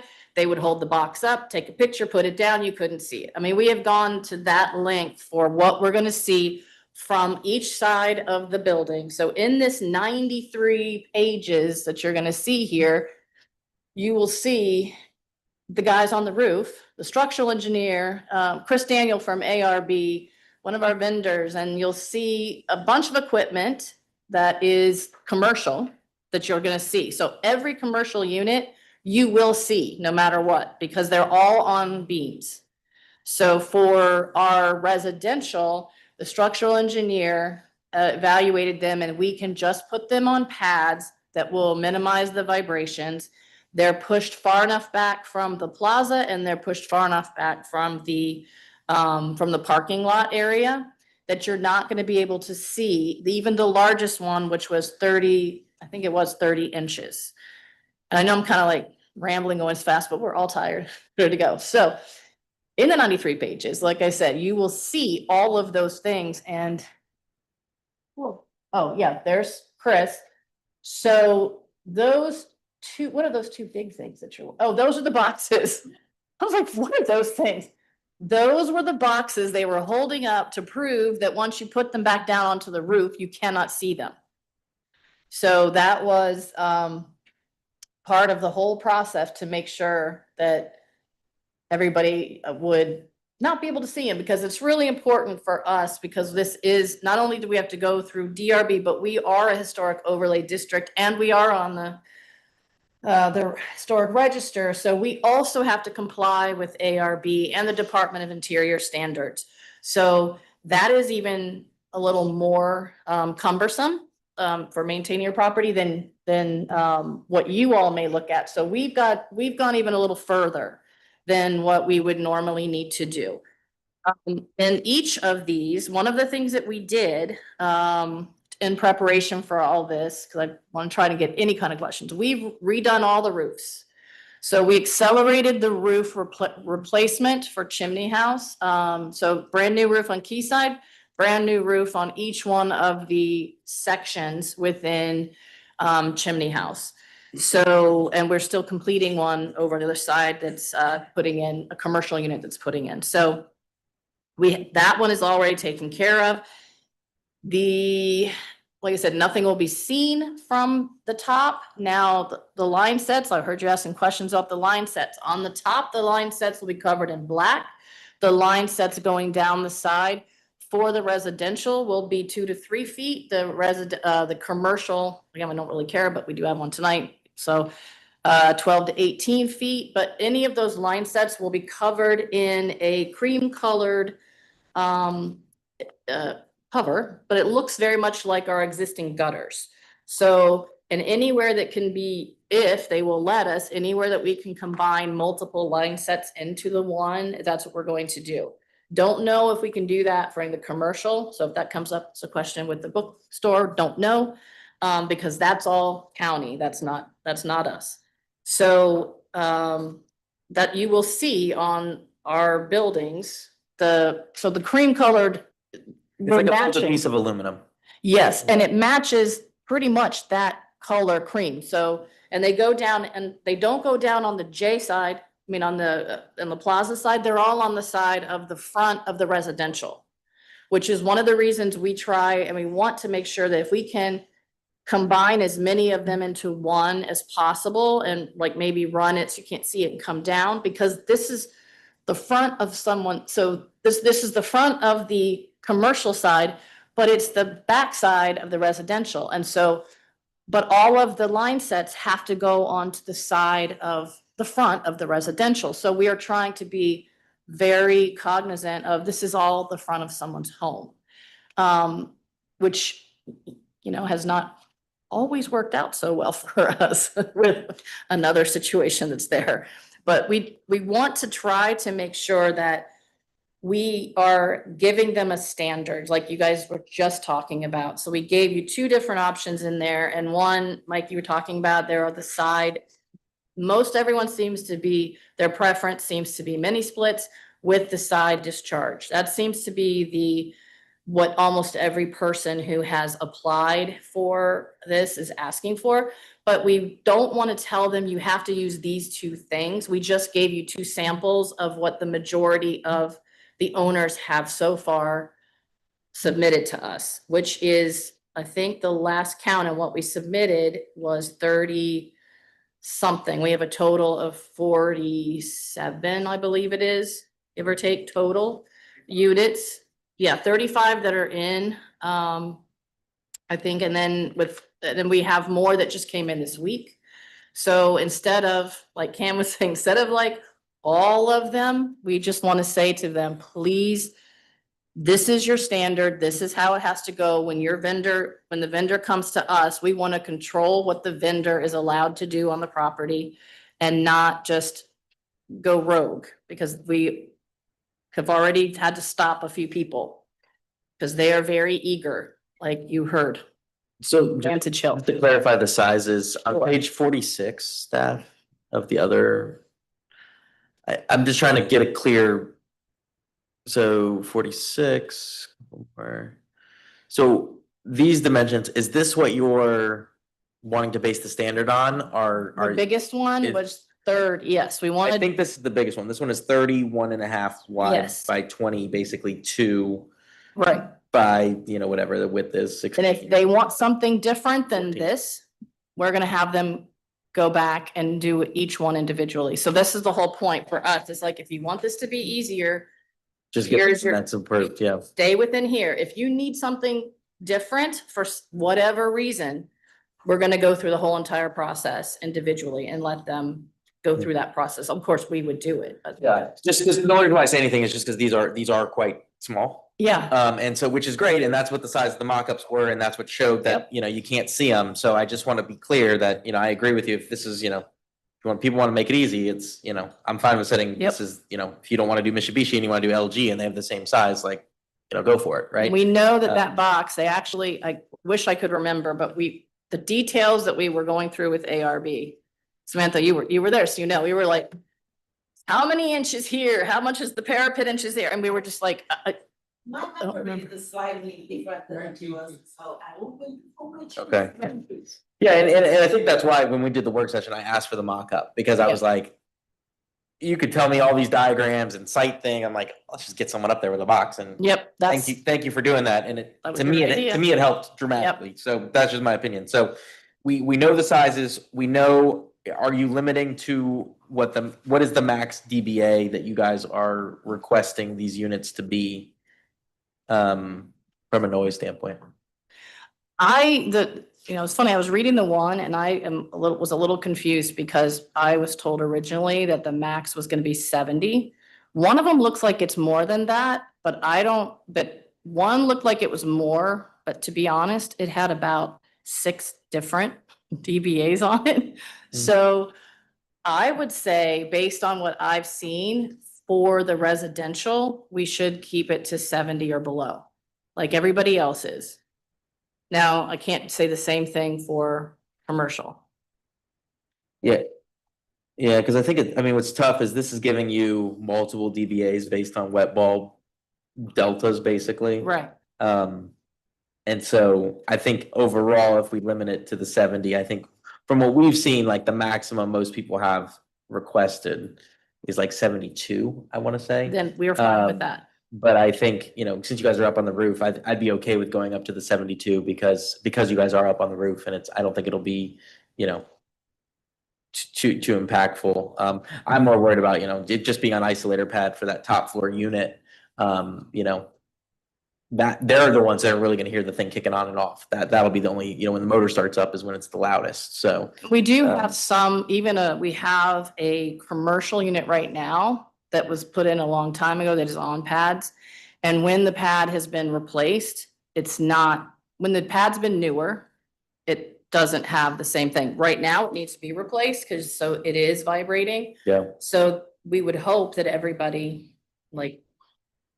maintains them. But the good news is that with this plan and what our management office is planning on doing is everyone gets labeled and they're going to be because it is our property, they're going to be inspecting them and making sure that they have been maintained. Okay, cool. All right, Seb, are there any affected parties that want to speak? We do have affected parties, but they checked, they didn't want to speak. Okay. Is that still true? True, yeah. Does Reston Association want to make a statement? Let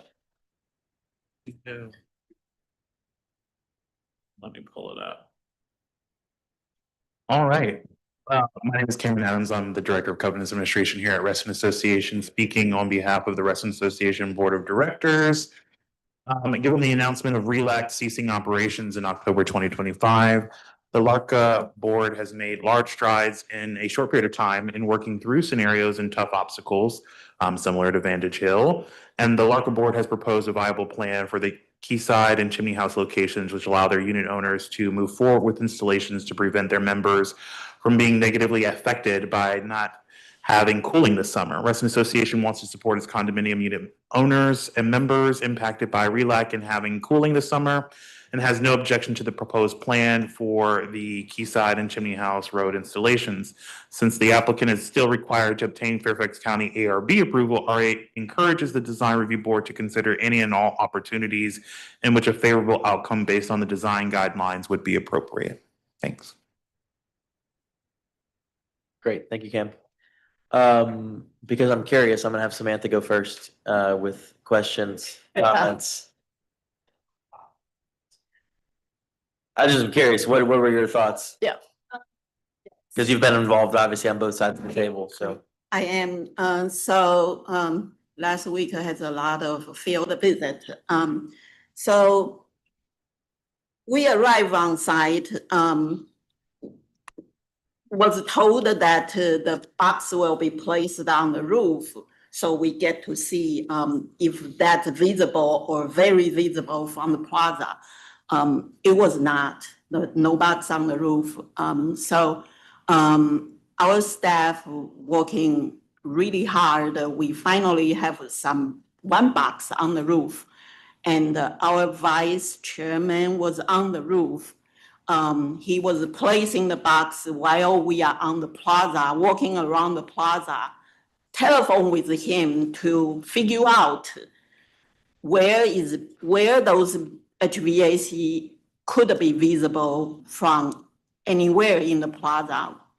The result was pretty good. We actually realized when the HVAC is a certain size and placed at a certain location from roof edge, we could go as far as near Huron Tower and still only very see like 2 inches of top of the HVAC. That's where most of our members feel perhaps no screaming is the right thing to do to not draw attention to the rooftop, right? So with that being said, I did not write down the magic number, but I know staff has take note on the magic number of the box being placed on the roof, as well as the pad height was promised. I also taking tape measurement from the edge of the roof to make sure at the exact location, the unit should be okay. My vague memory serve me is what is shown on the WJE revised drawing should have that information. I look at the detail R501, the heat pump unit, that's the dimension what I was remembered was mentioned during the visit. The height is 1'10", the pad is 3 inch tall.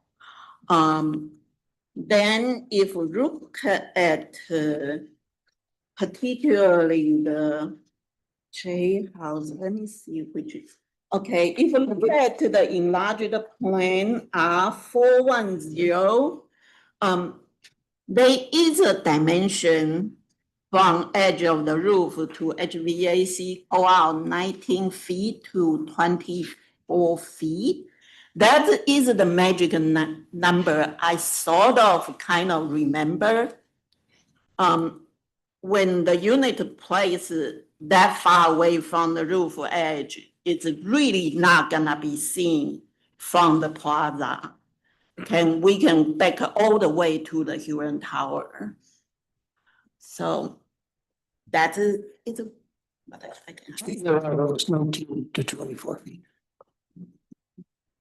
So there's basically a 5-foot strip where you can put it, essentially.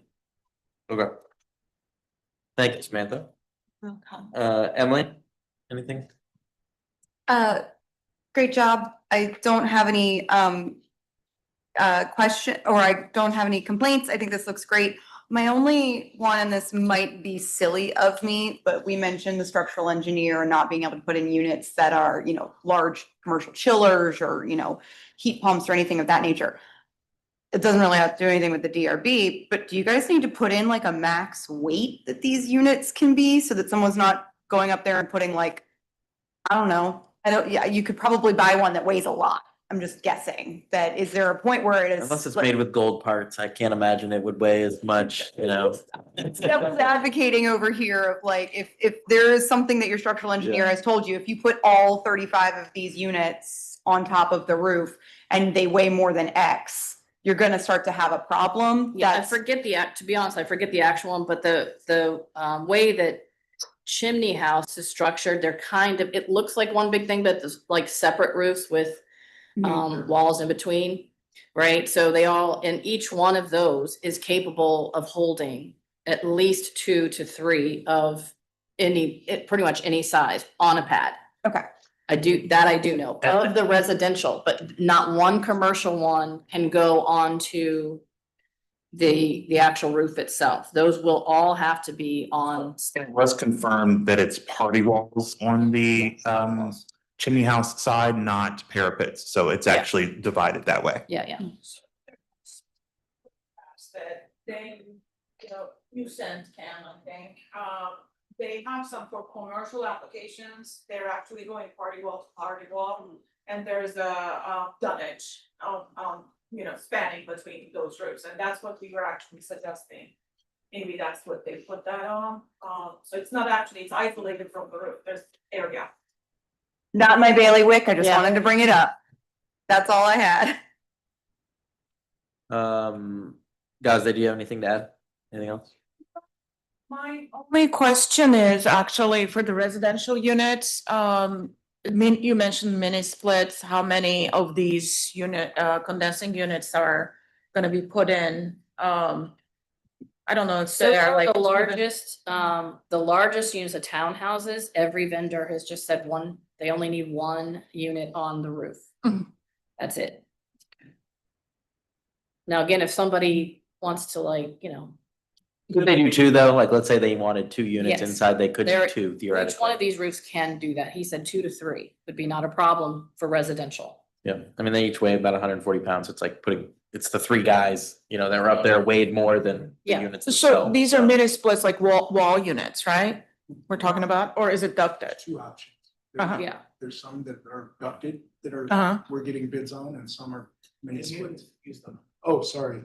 Yeah, so since I live here, we've gotten several bids on both, whether that's a mini split that kind of sticks out of the wall. And there's apparently the technology where there are ducted that can Yeah, actually tankers. fit in that space, but that Yep. space is really tight. Mhm. So it's neat that we have that option. It's like That a makes little sense. I believe that's what Yeah. the gentleman did at the actual parent house. Yeah, it's like a And little teeny yeah, box yeah. house, so big. It's basically just a coil box essentially, yeah, that blows the air, you know, there's a fan in it. It's pretty cool, yeah. Expensive, but cool. Uh, Heather, I think I skipped you because I was giving you time. You're welcome. Lucky me. The only question I have is looking at the AP statements, it still seems to be that there is some disagreement about the process that has been gone through to this point and whether you belong in front of the DRB at this point or whether there should still be a process within the community first. So that's my only question and hang up. Okay, Where so I are think- you in that process? And is this a precedent that we want to set is going around that? So we didn't go around any process. Our bylaws are very clear that the board has the ability to, and the right to, make the decisions about when these things are taken care of, like when the covenants committee would look at it. So I know which one of the affected party things you're talking about. We have been very clear from the very beginning, starting in November, that we were going to have to go through this process. And we've been very clear that we have to go to DRB and to ARB, and that not always were they agreeing. It doesn't make any sense for us to have a covenants committee review something that is going to be changed at either one of those two places, and then we have to go back and start the process all over again. We don't have that kind of time. So we've been very clear from the beginning what the process was and what we were doing. We've been announcing it multiple times. I mean, I think Ramon can tell you, it's like a constant stuff is going out and we're saying, this is what's happening, this is what we're doing, this is what's happening, this is what we're doing. People will disagree with the process, but we are following the process that makes sense to get this done for everyone. That is also complies with the ARB and with you guys, but then also with our bylaws, because we have the ability to, and it actually says that we can either take all the rights away or all the responsibilities away from the covenants committee, or do it on a case-by-case basis. That's in the original bylaws. And so, but we haven't done that. What we have said multiple times is that our plan is that once we get the approval from both organizations, we are then going back to the covenants committee. If right now we missing a person, but we've been very clear about that from the very, very beginning, so that everybody knows like what's actually going to get approved before the covenants committee sees it. Because it doesn't, they need to know what can work. We've had very bad experiences the other direction, where covenants has approved something, then it went to DRB, never made it to ARB, then something went up that did not comply, and now we are in a world of hurt right now. Is like my favorite thing with the specific incident. So we're all in fort over that. So we are doing it in a way that is going to make sense for everybody that is in compliance with our bylaws.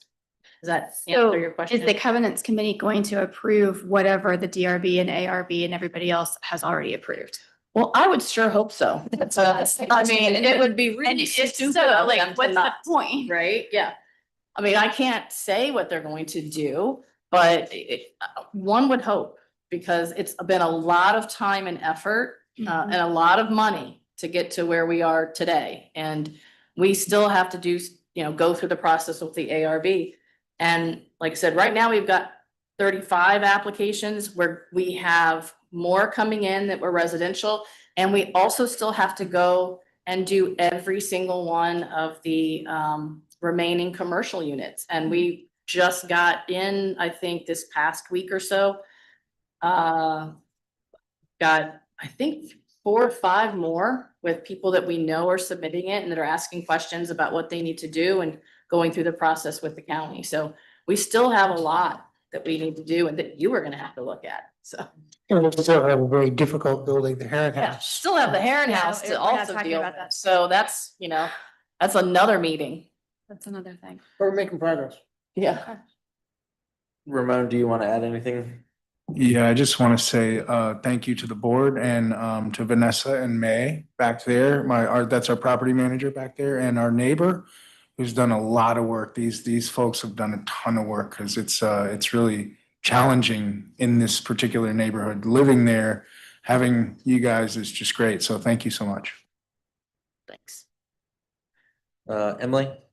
I already went. Oh, just kidding. Brian? I have a really dumb question. I'm sorry to ask, but on both buildings, the residential units, aren't those 2-story units, or is there a separate unit on the 2nd and 3rd floors? Different types. So some of them are 2 stories, some are stacked. Okay. So where you're talking about line sets going down the exterior of the building, obviously if you're on the top floor, there would be no line set. It's gonna go through the Yeah, roof, correct? Go through the roof Okay, great. for a couple of them. A few of them over here could go through the roof and chimney. Some will have to go, you know, a little further. And then our commercial units, because this matters too, the commercial units actually go underneath so if you're coming into like Ramon's house, right? He's higher up, but the commercial unit's actually going underneath his unit to the side. So then when they have to put in something, that's why it's gonna be 12 to 18 feet potentially, because it's gotta be on the roof and come all the way down to get into their unit and come all the way out the front. And so, but with Ramon's unit, it's just gonna have to go right in. But So- then there's other little ones go through the roof. So is the goal to tuck it into those corners where, you know, the unfortunate, let's say the unfortunate shaft is, as an example, that corner, that is the idea to put in the corner, because I think a very important architectural element of the front of these are actually the gutters. I think that they're beautifully done, kind of how they are, and I would hate to see a line. I had a page that I wanted to. That's right there. That is an example of one of the longest ones, a Okay. gutter and a cover. Yeah, I guess my big thing is I just want to make sure that those are, to me, are focals, and I don't want the line sets to take away from them. That would be my only. I was trying to find a page. I had a good picture of the front. I don't know where they went. So that's actually the front of kind of the, Yeah, the tree was For just the blocking gutters. it, so. so one of those is the line set cover, one of them is the gutter. Yeah, like slide 39, Steph.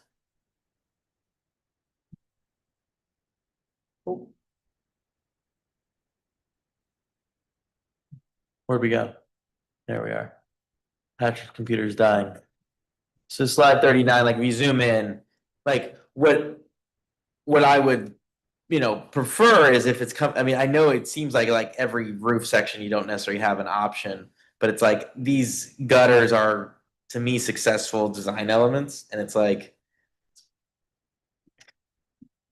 So That's that's Ramon. is the plan to run it next to this, or like where, if It you're would coming have up from the commercial space, so like this is Cafe Montemarte right next to it? No, it's the aquarium place, Right. the aquarium place. If he was to run a unit, right, is he gonna run it right up next to this thing, or is he gonna go over to the corner? Like where would the idea be? We don't want to put anything next to anybody's window, which is one of the issues we have right now with Yeah. the shaft. So I guess I would just be clear of where it's going, we just to want make it to go sure. next to the gutters, like they did I act like that one's gonna be a different picture. It's the same picture. Oh, wait, like that one. Yeah, I guess, and if you go up a slide, or up a As picture. close to possible as the, So you guys want them next to the gutters? we do, Okay. because otherwise they're gonna be next to people's windows, pretty Yeah. much. And we Okay. don't want the people to have to look out their window and, Just throw it in the gutter. I mean, who cares about one? I mean, yeah. How about we turn it purple? I liked that idea. yeah. Okay. I think that's the only part that I think, Brian was bringing it up, and I think it's a valid point that I just want to make sure that those runs are thought about, and those would need to be approved by you all before they do it. Oh, yeah, Okay. that's the whole thing. The big long ones will be commercial. So those will be coming to you guys individually Gotcha. Okay. and to us individually. Okay. Okay. Well, I mean, they're all coming to us individually. But I think Cam can tell you, he saw the stack. It's like, what, this tall? The applications, right? Okay. All right. It's a little I do have daunting. one comment, just so you know. So a lot of these units, like myself, will not have one of these risers because it's just gonna go through the ceiling Yeah, of my bedroom. Right. So those risers that you're gonna see being added next to the gutter are pretty much for the commercial units, right? Am I right? Leslie? you don't, only if Matt from Fish Tank, Yeah. we call him Matt Fish Tank, because there's another Matt. Fish tank guy, yeah. Fish tank Matt. So if he decides to put in something and we don't know what he's gonna do, it would potentially go right next to it, as close to it as possible. But again, we would be bringing that here first. Okay. Okay. All So right. again, we also have to comply, we have to deal with ARB, right? So we would have to get, normally what we would do is get guidance on all of it prior to. Because we can't just make a decision and say, yeah, it sounds great. Okay. And then everybody says no. Mike B, do you have anything? No, sir. Thank you kindly.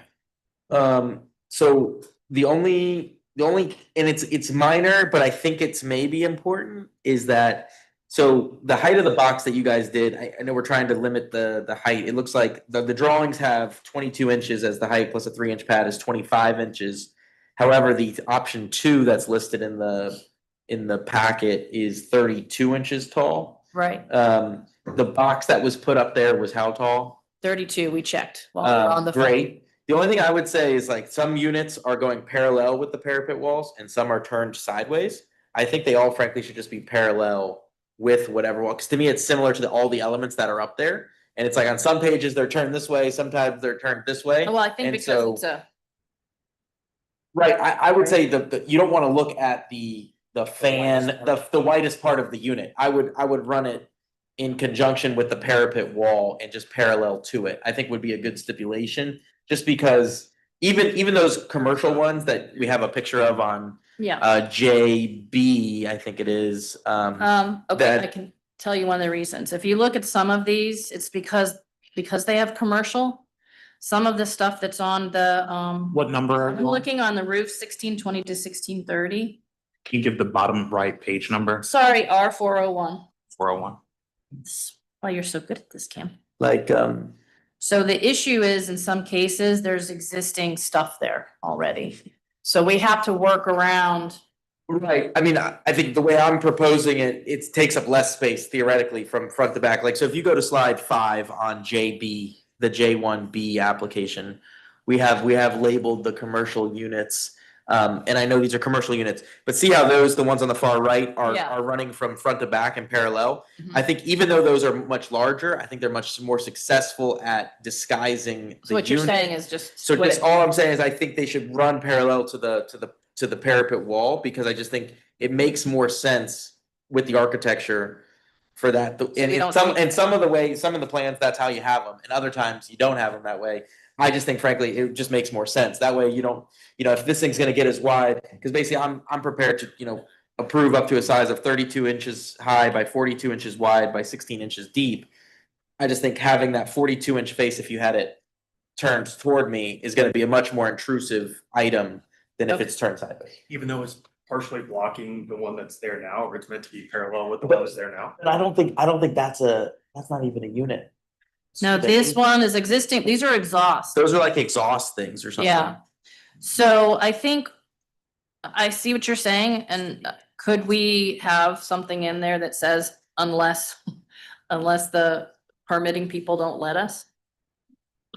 Yeah, I mean, I don't think I you mean- have too many, I mean, you have enough room up there. I mean, it's an existing louvered exhaust. Like, I mean, obviously that one, if you wanna tuck it for unit 1626 and 1628, I guess it is. If those can be tucked behind those exhausts, great, like, cause they already existed. But otherwise, well, I guess that whole building has an exhaust that goes up, which you can't even see from here. So maybe it is a case by case basis, but to me, if there's nothing up there that it's getting screened with naturally, to me, it should just be turned. I just think it makes more sense. And you have it that way on some of the buildings, and some of them, it isn't. But They're talking about movers, but yeah, I mean, maybe it's, but to me, so is this person, they're only, like, I'm interpreting this, they have to put it there. What page are you on? That's like the only place, R402. 402. Like, so these ones don't have zones, they just have locations, as an example. So is this saying that these have to go right there and they don't have a zone? Like some of the other ones? A zone. Yeah, you wanna, Cause like if you go to R403, there's more of like a zone of where it can go. okay, well, that's Quayside, so that's a different building. Okay, so Quayside has zones. But 402, Okay, you're talking about the hash marks, right? The zones? yeah, I'm assuming that's what those are. It's located new RTU Yeah. and design space and Right. existing equipment prevents installation as shown, typical at all. But then when you go to page 402, you guys have more on the curved part of chimney house. Those are dedicated locations where they have to go next to those existing louvers, I guess, or whatever those are, existing louvered exhaust. Which I don't even know what that's for, every building. Well, there's restaurants, so this is the thing, under, I'm looking at your page, R402. yeah, Commercial corridor, that's. Right, where they right. placed okay, yeah, so under here, Like every They also single unit have a- next to an exhaust louvered or something. Yeah. Apparently is already up there. yeah, a lot of them are there because of the commercial underneath. Okay. All the way at the bottom, Gotcha. right?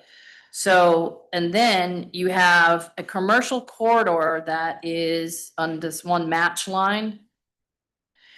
So what he did, what the structural engineer did was basically use what was already there and mark it, and the hash mark was like where he wants it to go because it fit almost use the word setback, right, on the one side. No, I totally get the hatch. Yeah, and I see what you're saying for some to turn, I think, depending upon the size of that, is going to be whether or not there's enough space between the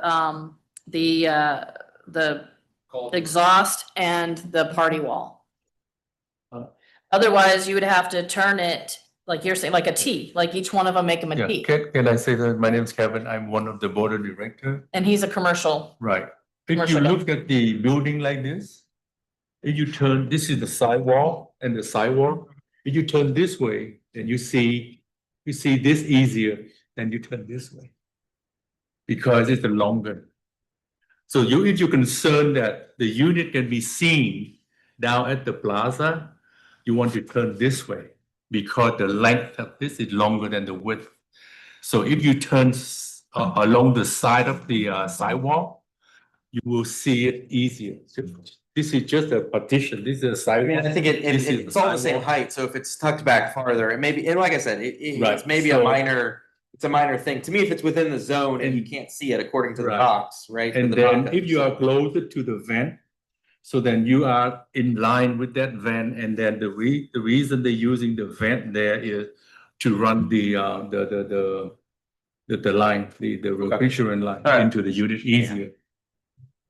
Well, I'm not gonna die over it, so it just was a thought. So it seems like we're to a point, we've talked about line sets, we've talked about size. I think the maximum size that I'm seeing is I wrote it down on one of these pages. Is option 2 basically is your maximum size. We did a maximum DBA so maximum size. Does anyone have anything else? I'm gonna make a motion. All right, I'll make a motion to approve the application as submitted with a maximum height of 32 inches by 42 inches wide by 16 inches deep on a 3-inch pad with a max 72 dBA. And that the line sets be covered in the cream colored aluminum, folded aluminum square. Gutter It'll look like the stuff. gutter thingamajig. Technical term. Yeah, so that's my motion. Do I hear a second? There's a motion and a second. Any further discussion? Just a point of clarification, this was specifically for residential unit installations? Correct. That's what I thought I heard. absolutely. That's the application, yeah. Cool. And I just wanted to make sure that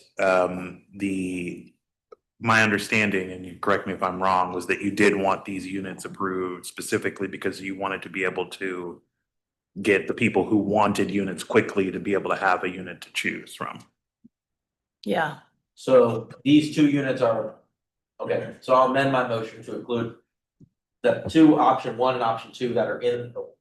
I'll amend my motion to include that option 1 and option 2 that are in the packet would be approved by us, and if any deviation from that, they would need to submit an application.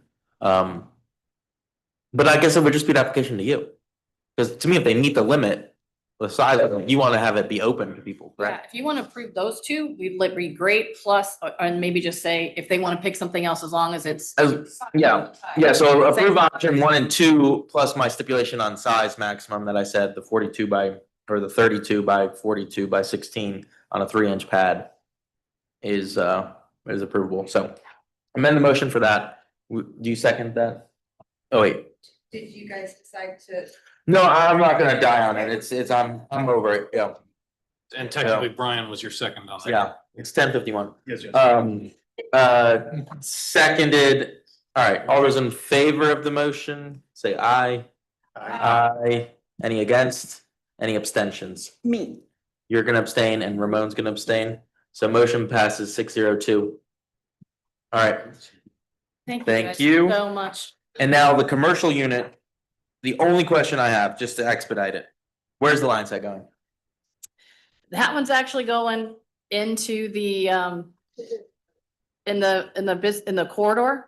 West? So there's the bookstore, a corridor, the commercial corridor, which is reserved common element for the commercial units only. Yeah, that and little then brief, I Cafe think. Walmart.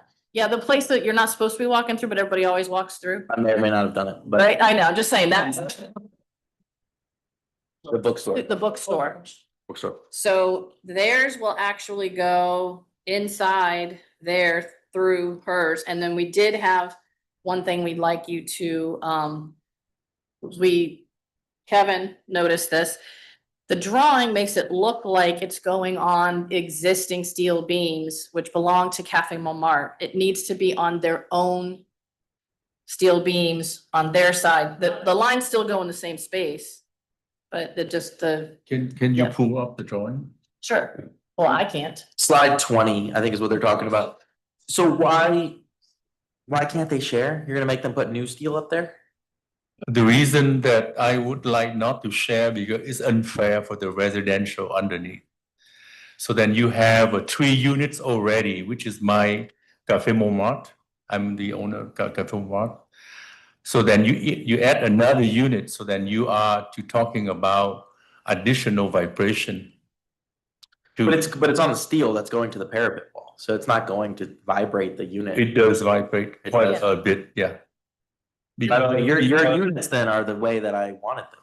Pardon me? Just for the record, your units are the way that I was saying I want them. Exactly. to be, Because I think they look the best. Yeah. Just for the record. I know, I already understand. approved it the other way. Exactly.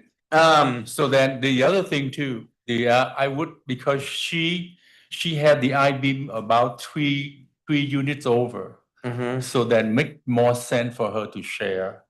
And then also down the road, let's say change owner and something happen, something vibrate, the residential complaints, bring it to the lawsuit. So who gonna be responsible for that? So you guys are gonna have to put in because dunnage, the though? unit is 2 units over from me because of the corridor in between. Yeah, I'm fine with it. So if you guys don't want to share, that's fine. So she's gonna put in new dunnage, so it's gonna be at the same height as these units? No, it's Or are we gonna let her install it like a residential unit where it can sit on a 3-inch pad? See the mini box that you can't really see, just the little fake box, go up a little bit, a little more. That's the size of hers. So, Smaller, yeah. Yeah, I mean, it's 32 inches from what I'm seeing from the drawing. It's smaller than obviously the ones that Cafe Montmartre have. Right. But my question is, or she has the label as 36, but you guys are still recommending because it's a commercial unit, even though this one meets kind of the approval we just did, you're saying that this one needs to go on dunnage, even though it's gonna make it taller, it's gonna make it more intrusive. yes, maybe, right? This Okay. is part of where we have to deal with the county and code for commercial applications. That may be small enough that it could go onto a pad like the older versions of some of our units that are there. So what we would like is if you can approve it with the stipulation that if it can go on a pad and then the county says that's fine, then we'll let her do it on the pad, right? We don't want to try to make anybody spend any more. This is already like breaking the bank for a lot of these people, especially the small businesses. It's not good. So, but if they require steel beams, she needs to put them on the roof underneath hers and not share, because Kevin is correct. We've already had issues with people when there is a problem. You have to be able to identify who it belongs Yes, to. agreed. And I understand now. that's our issue. So she has a separate section of roof that's not the Yes. one that I'm looking at in the Right. picture. There would be a separate section that she would do her own Right. beams across to But yeah, support and it. if we can, if the county will approve, not ARB, but the county code will approve a pad for her, then we're fine with putting it on a pad, because it's not that big, it's that size. Yeah, I That's mean, to it's me, the if- same vendor that Yeah. Kevin used. Kevin actually had the vendor and was working with Susan, with the Gotcha. owner of the Yeah. bookstore on Hers- the. Yeah, yours seems to be like a VRF system. Is yours like a VRF system where you can do, it doesn't matter, anyway. His is a mini. It's the system. Yeah. So, okay, does anyone have any questions? I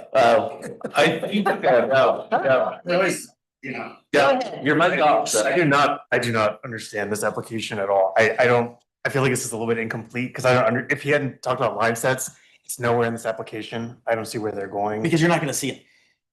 That's what they basically just said. Yeah, we're not gonna see 'em, that's They're why. going in this breezeway that There's a has closed corridor. doors on the sides and Yeah, you're gonna yeah. go up Yeah. through areas that you can't even tell. It's like so between, have you been to Lake Ten? Yeah, we're talking about the open breezeway that everybody wants. No. It's a secret. No, it's not. No, no, it's a corridor that. No, If you're at a bookstore, there's directly to the left. There's like two a- doors that say you're not double supposed to door. walk Yeah. through here. Okay, good. I get it. Everybody They get does. really fast to the farmer's market if you're. Or ride a motorcycle. Yeah, so it's hidden, so you would never see them because it's gonna come through there to her unit. But yeah, so that's why you don't see it. So that's why. I wouldn't worry about it. I'm gonna make a motion to approve the application as submitted, with, you know, the caveat that it either, I recommend installing it on a 3-inch pad if allowed by county. If not, then doing dunnage across the parapets would be acceptable. And for this one, I would request that it's parallel with the Okay. parapet walls, The just like yours. No, could the board approve it with contingency that they build their own I-beam to put it on? Yeah, Yeah, that's what I'm Yeah, saying. right. Yeah, yeah. I Yeah. highly recommend that do not using patch, okay, because eventually it will vibrate, but the owner can sustain the vibration of their own unit. It's true. But somebody else unit, I highly not recommend it, yeah, Got, so. all right. What's your motion now? Well, there's the same thing. Yeah, yeah. Motion, do I hear a second? Second. Awesome, guys, Dave. Oh, any further discussion? All right, all those in favor say aye. Aye. Any against? Yes. Any abstentions? All right, motion passes 6-1-1. thank you. Thank you, guys. Thank you for very being much. Patient. You get to go home, man. Thing down. You are a very dedicated DRB 11. Right. We have, Thank you. Reston Town Center, say it again?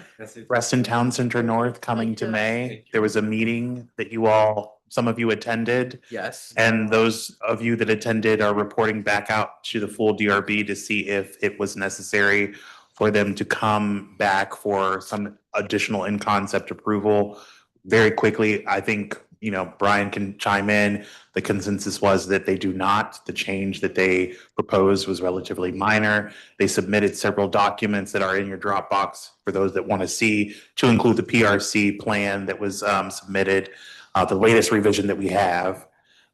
So just wanted to confirm, are we good to communicate not attending and not requesting them to review that change? Or would you like to discuss? The only change is what you're seeing on the screen here. They realigned Street A, I think it is, and it's fairly minor.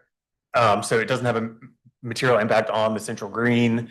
I bet you it's so they can try to get a bus in block 1.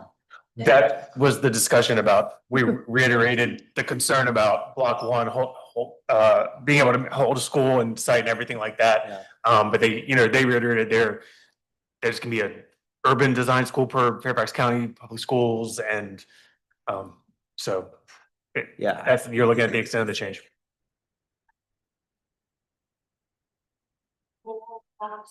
For the library at block 3 and they should switch, but that's. So that is an interesting point, but I feel like that did not change in what they showed us. So like if they came in May, that would not be on the table. Yeah, and I think discuss. when they came last time, that was the first time we saw like even the school as an option. And I don't even think we gave them a conceptual approval last time. I think we basically said, we don't really need to see this anymore until you guys actually have massing and heights. And because as you can see with Isaac Newton as a prime example, the 2019 site plan or whatever it was that was approved, you know, it's changing dramatically. I mean, they had the leeway from going from a 6-story apartment building down to, you know, 4-story townhouses because they couldn't get the metrics to work. And so I think that's going to make a huge impact here and whether that happens and, you know, kind of, so that's why until we know what massing and sizes and setbacks, I personally don't want to see it at our meetings because it's just a waste of time. They did provide some example massings. There was another document that was submitted yesterday that shows some additional things, not to the scale that you're probably looking for, but most certainly an initial concept. And I don't know if we have that, but it's in the Dropbox for the DRB. That's what I was gonna say. They had a kind of an overall like aerial perspective view, but it didn't have any like heights or anything on it that I remember. And so I think Heather or Samantha asked, or like Samantha asked for a whole section through the site. Like a street. So I feel thing. like if they came to us in May, Did they bring the site? that's all that we would ask for is Site additional sections. information. I believe they did. So I think what would be good is if we just, staff gives them feedback to basically say, we would love to, you know, we'd love to have either a work session with you, again, an actual work session, where they bring, you know, new information, or you guys can come back before us for another conceptual approval, but we need to see street sections, we need to see height and massing, we need to see setbacks that are gonna be required, you know, generally, and for every, you know, block, would be beneficial to know, you know. Yeah, this is what they provided yesterday. Now, in this application, the only interesting thing to me is they don't know any of these blocks on the right side of the green, what it's going to be. You know, on the right side of the Library Street, they don't know in the Spectrum Shopping Center, they're thinking is going to massively develop as well. So they're just making some blocking diagrams of 6-story, 7-story conceptual something. They also mentioned about they are going off on the Western Comprehensive Plan. Because there are some limitation, type limitation in there, so they use that as kind of guideline. But they did not specifically say this is going to be minimum 45 feet, maximum 65 feet. Like there was no, or, I mean, I'm just making up those numbers, but they didn't say we will only allow, you know, 100-foot building is allowed here or not. We don't know. I mean, it could be allowed. It probably is allowed. This is getting closer to what I think would be beneficial. I think it needs some more refinement to give us a little bit more. You're not on the microphone. What? We're still in a meeting. Sorry. You can carry it around with you. Oh, you can take mine. So I think this is getting closer to what we would want to see. Is Spectrum in an association? Right, so this is outside of our purview. So to me, it does matter. It does. I think, you know, they conveniently left out block 2 in these diagrams, which is where they've talked about the most density. And wanting to do like, I thought they're doing a 10 to 12-story building. But that's conveniently left out. So, and then I also think block 6 is left out also because I think that's also where they want to do a 10 to 12-story building. So I would just say that I think they're getting close and this is better, but I think until we have a little bit more top down also with actual blocks and what the setbacks are for these buildings, I think, you know, they're definitely getting better. But I don't think I'm ready to see it again. So they said none of these blocks on the right side of the center green is actually, I mean, it's what whomever developer takes it and whatever they want to develop it to, the use included in the site plan approval process and things like that. It's kind of like wide open. But what they're saying is it's mixed use. So they didn't commit to a height. That was the question. It's kind of very hypothetical. Yeah, to me, because we're reviewing a development plan, they should have Development plan? a requirement of what the block should be developed to a certain extent, because if not, you see like with Isaac Newton, it becomes then it's gonna be a hodgepodge of block by block that, you know, they're gonna come in with a 6-story apartment building because the financial times support it. Then they're gonna come back and, okay, well, now townhouses are hot, so now we're gonna build townhouses on this block. And then we're gonna have another, you know, who knows what they're gonna do on the next block. At that point, maybe a 10-story apartment building works, and then all of a sudden we have this hodgepodge design style. And that's what I'm trying to avoid here. I would, you know. I would agree with you, and I am certainly very concerned about that elementary school location in the corner of a very busy street, Baron Cameron. And this artery now that they're connecting this RTC North, and it's in the corner. Why in the corner? Like, what school is in the corner like that? I don't know. It's kind of weird to me. It's like. Consensus is no. Right? Correct. Okay, I'm just trying to get feedback for you to give feedback to them. got it. Got it. All right. Is that what we're asking? They have design guidelines for Reston Town Center. They're very vague. They're very vague. We've talked about making our own redevelopment guidelines for these mixed use areas because our guidelines are also very vague. They're about 7 sentences. I'm not even exaggerating. It's like literally only 7 sentences. So we're not even clear. Like if you go try to develop in Alexandria or you develop in DC, right? There's not rules. There's guidelines is the word I was looking for. On what we're looking to do. And so maybe that's what we had talked about. Previously I talked about doing it with what's his name? Mac. He's obviously no longer with RA. So anyways, I think that's something we should still do. If added to the list. Whether it actually ever happens or not, I just want them to present, I'd prefer them to present something of what they're looking to do rather than us figure out their jigsaw and then they come and push back and say, well, no, I can't build only a 5-story building there. I need to build a 7-story building. And a 7-story building might be okay. We're kind of doing guidelines with no, you know, feedback from anything. So I don't know. But apparently they want to build a 5-story elementary school in the corner, which, you know, I don't think that's a good idea. But anyways, so yeah, no. Great, thank you. Motion to adjourn. I think we're done. So Motion to adjourn. second, all in favor, say aye. Aye. Thank you.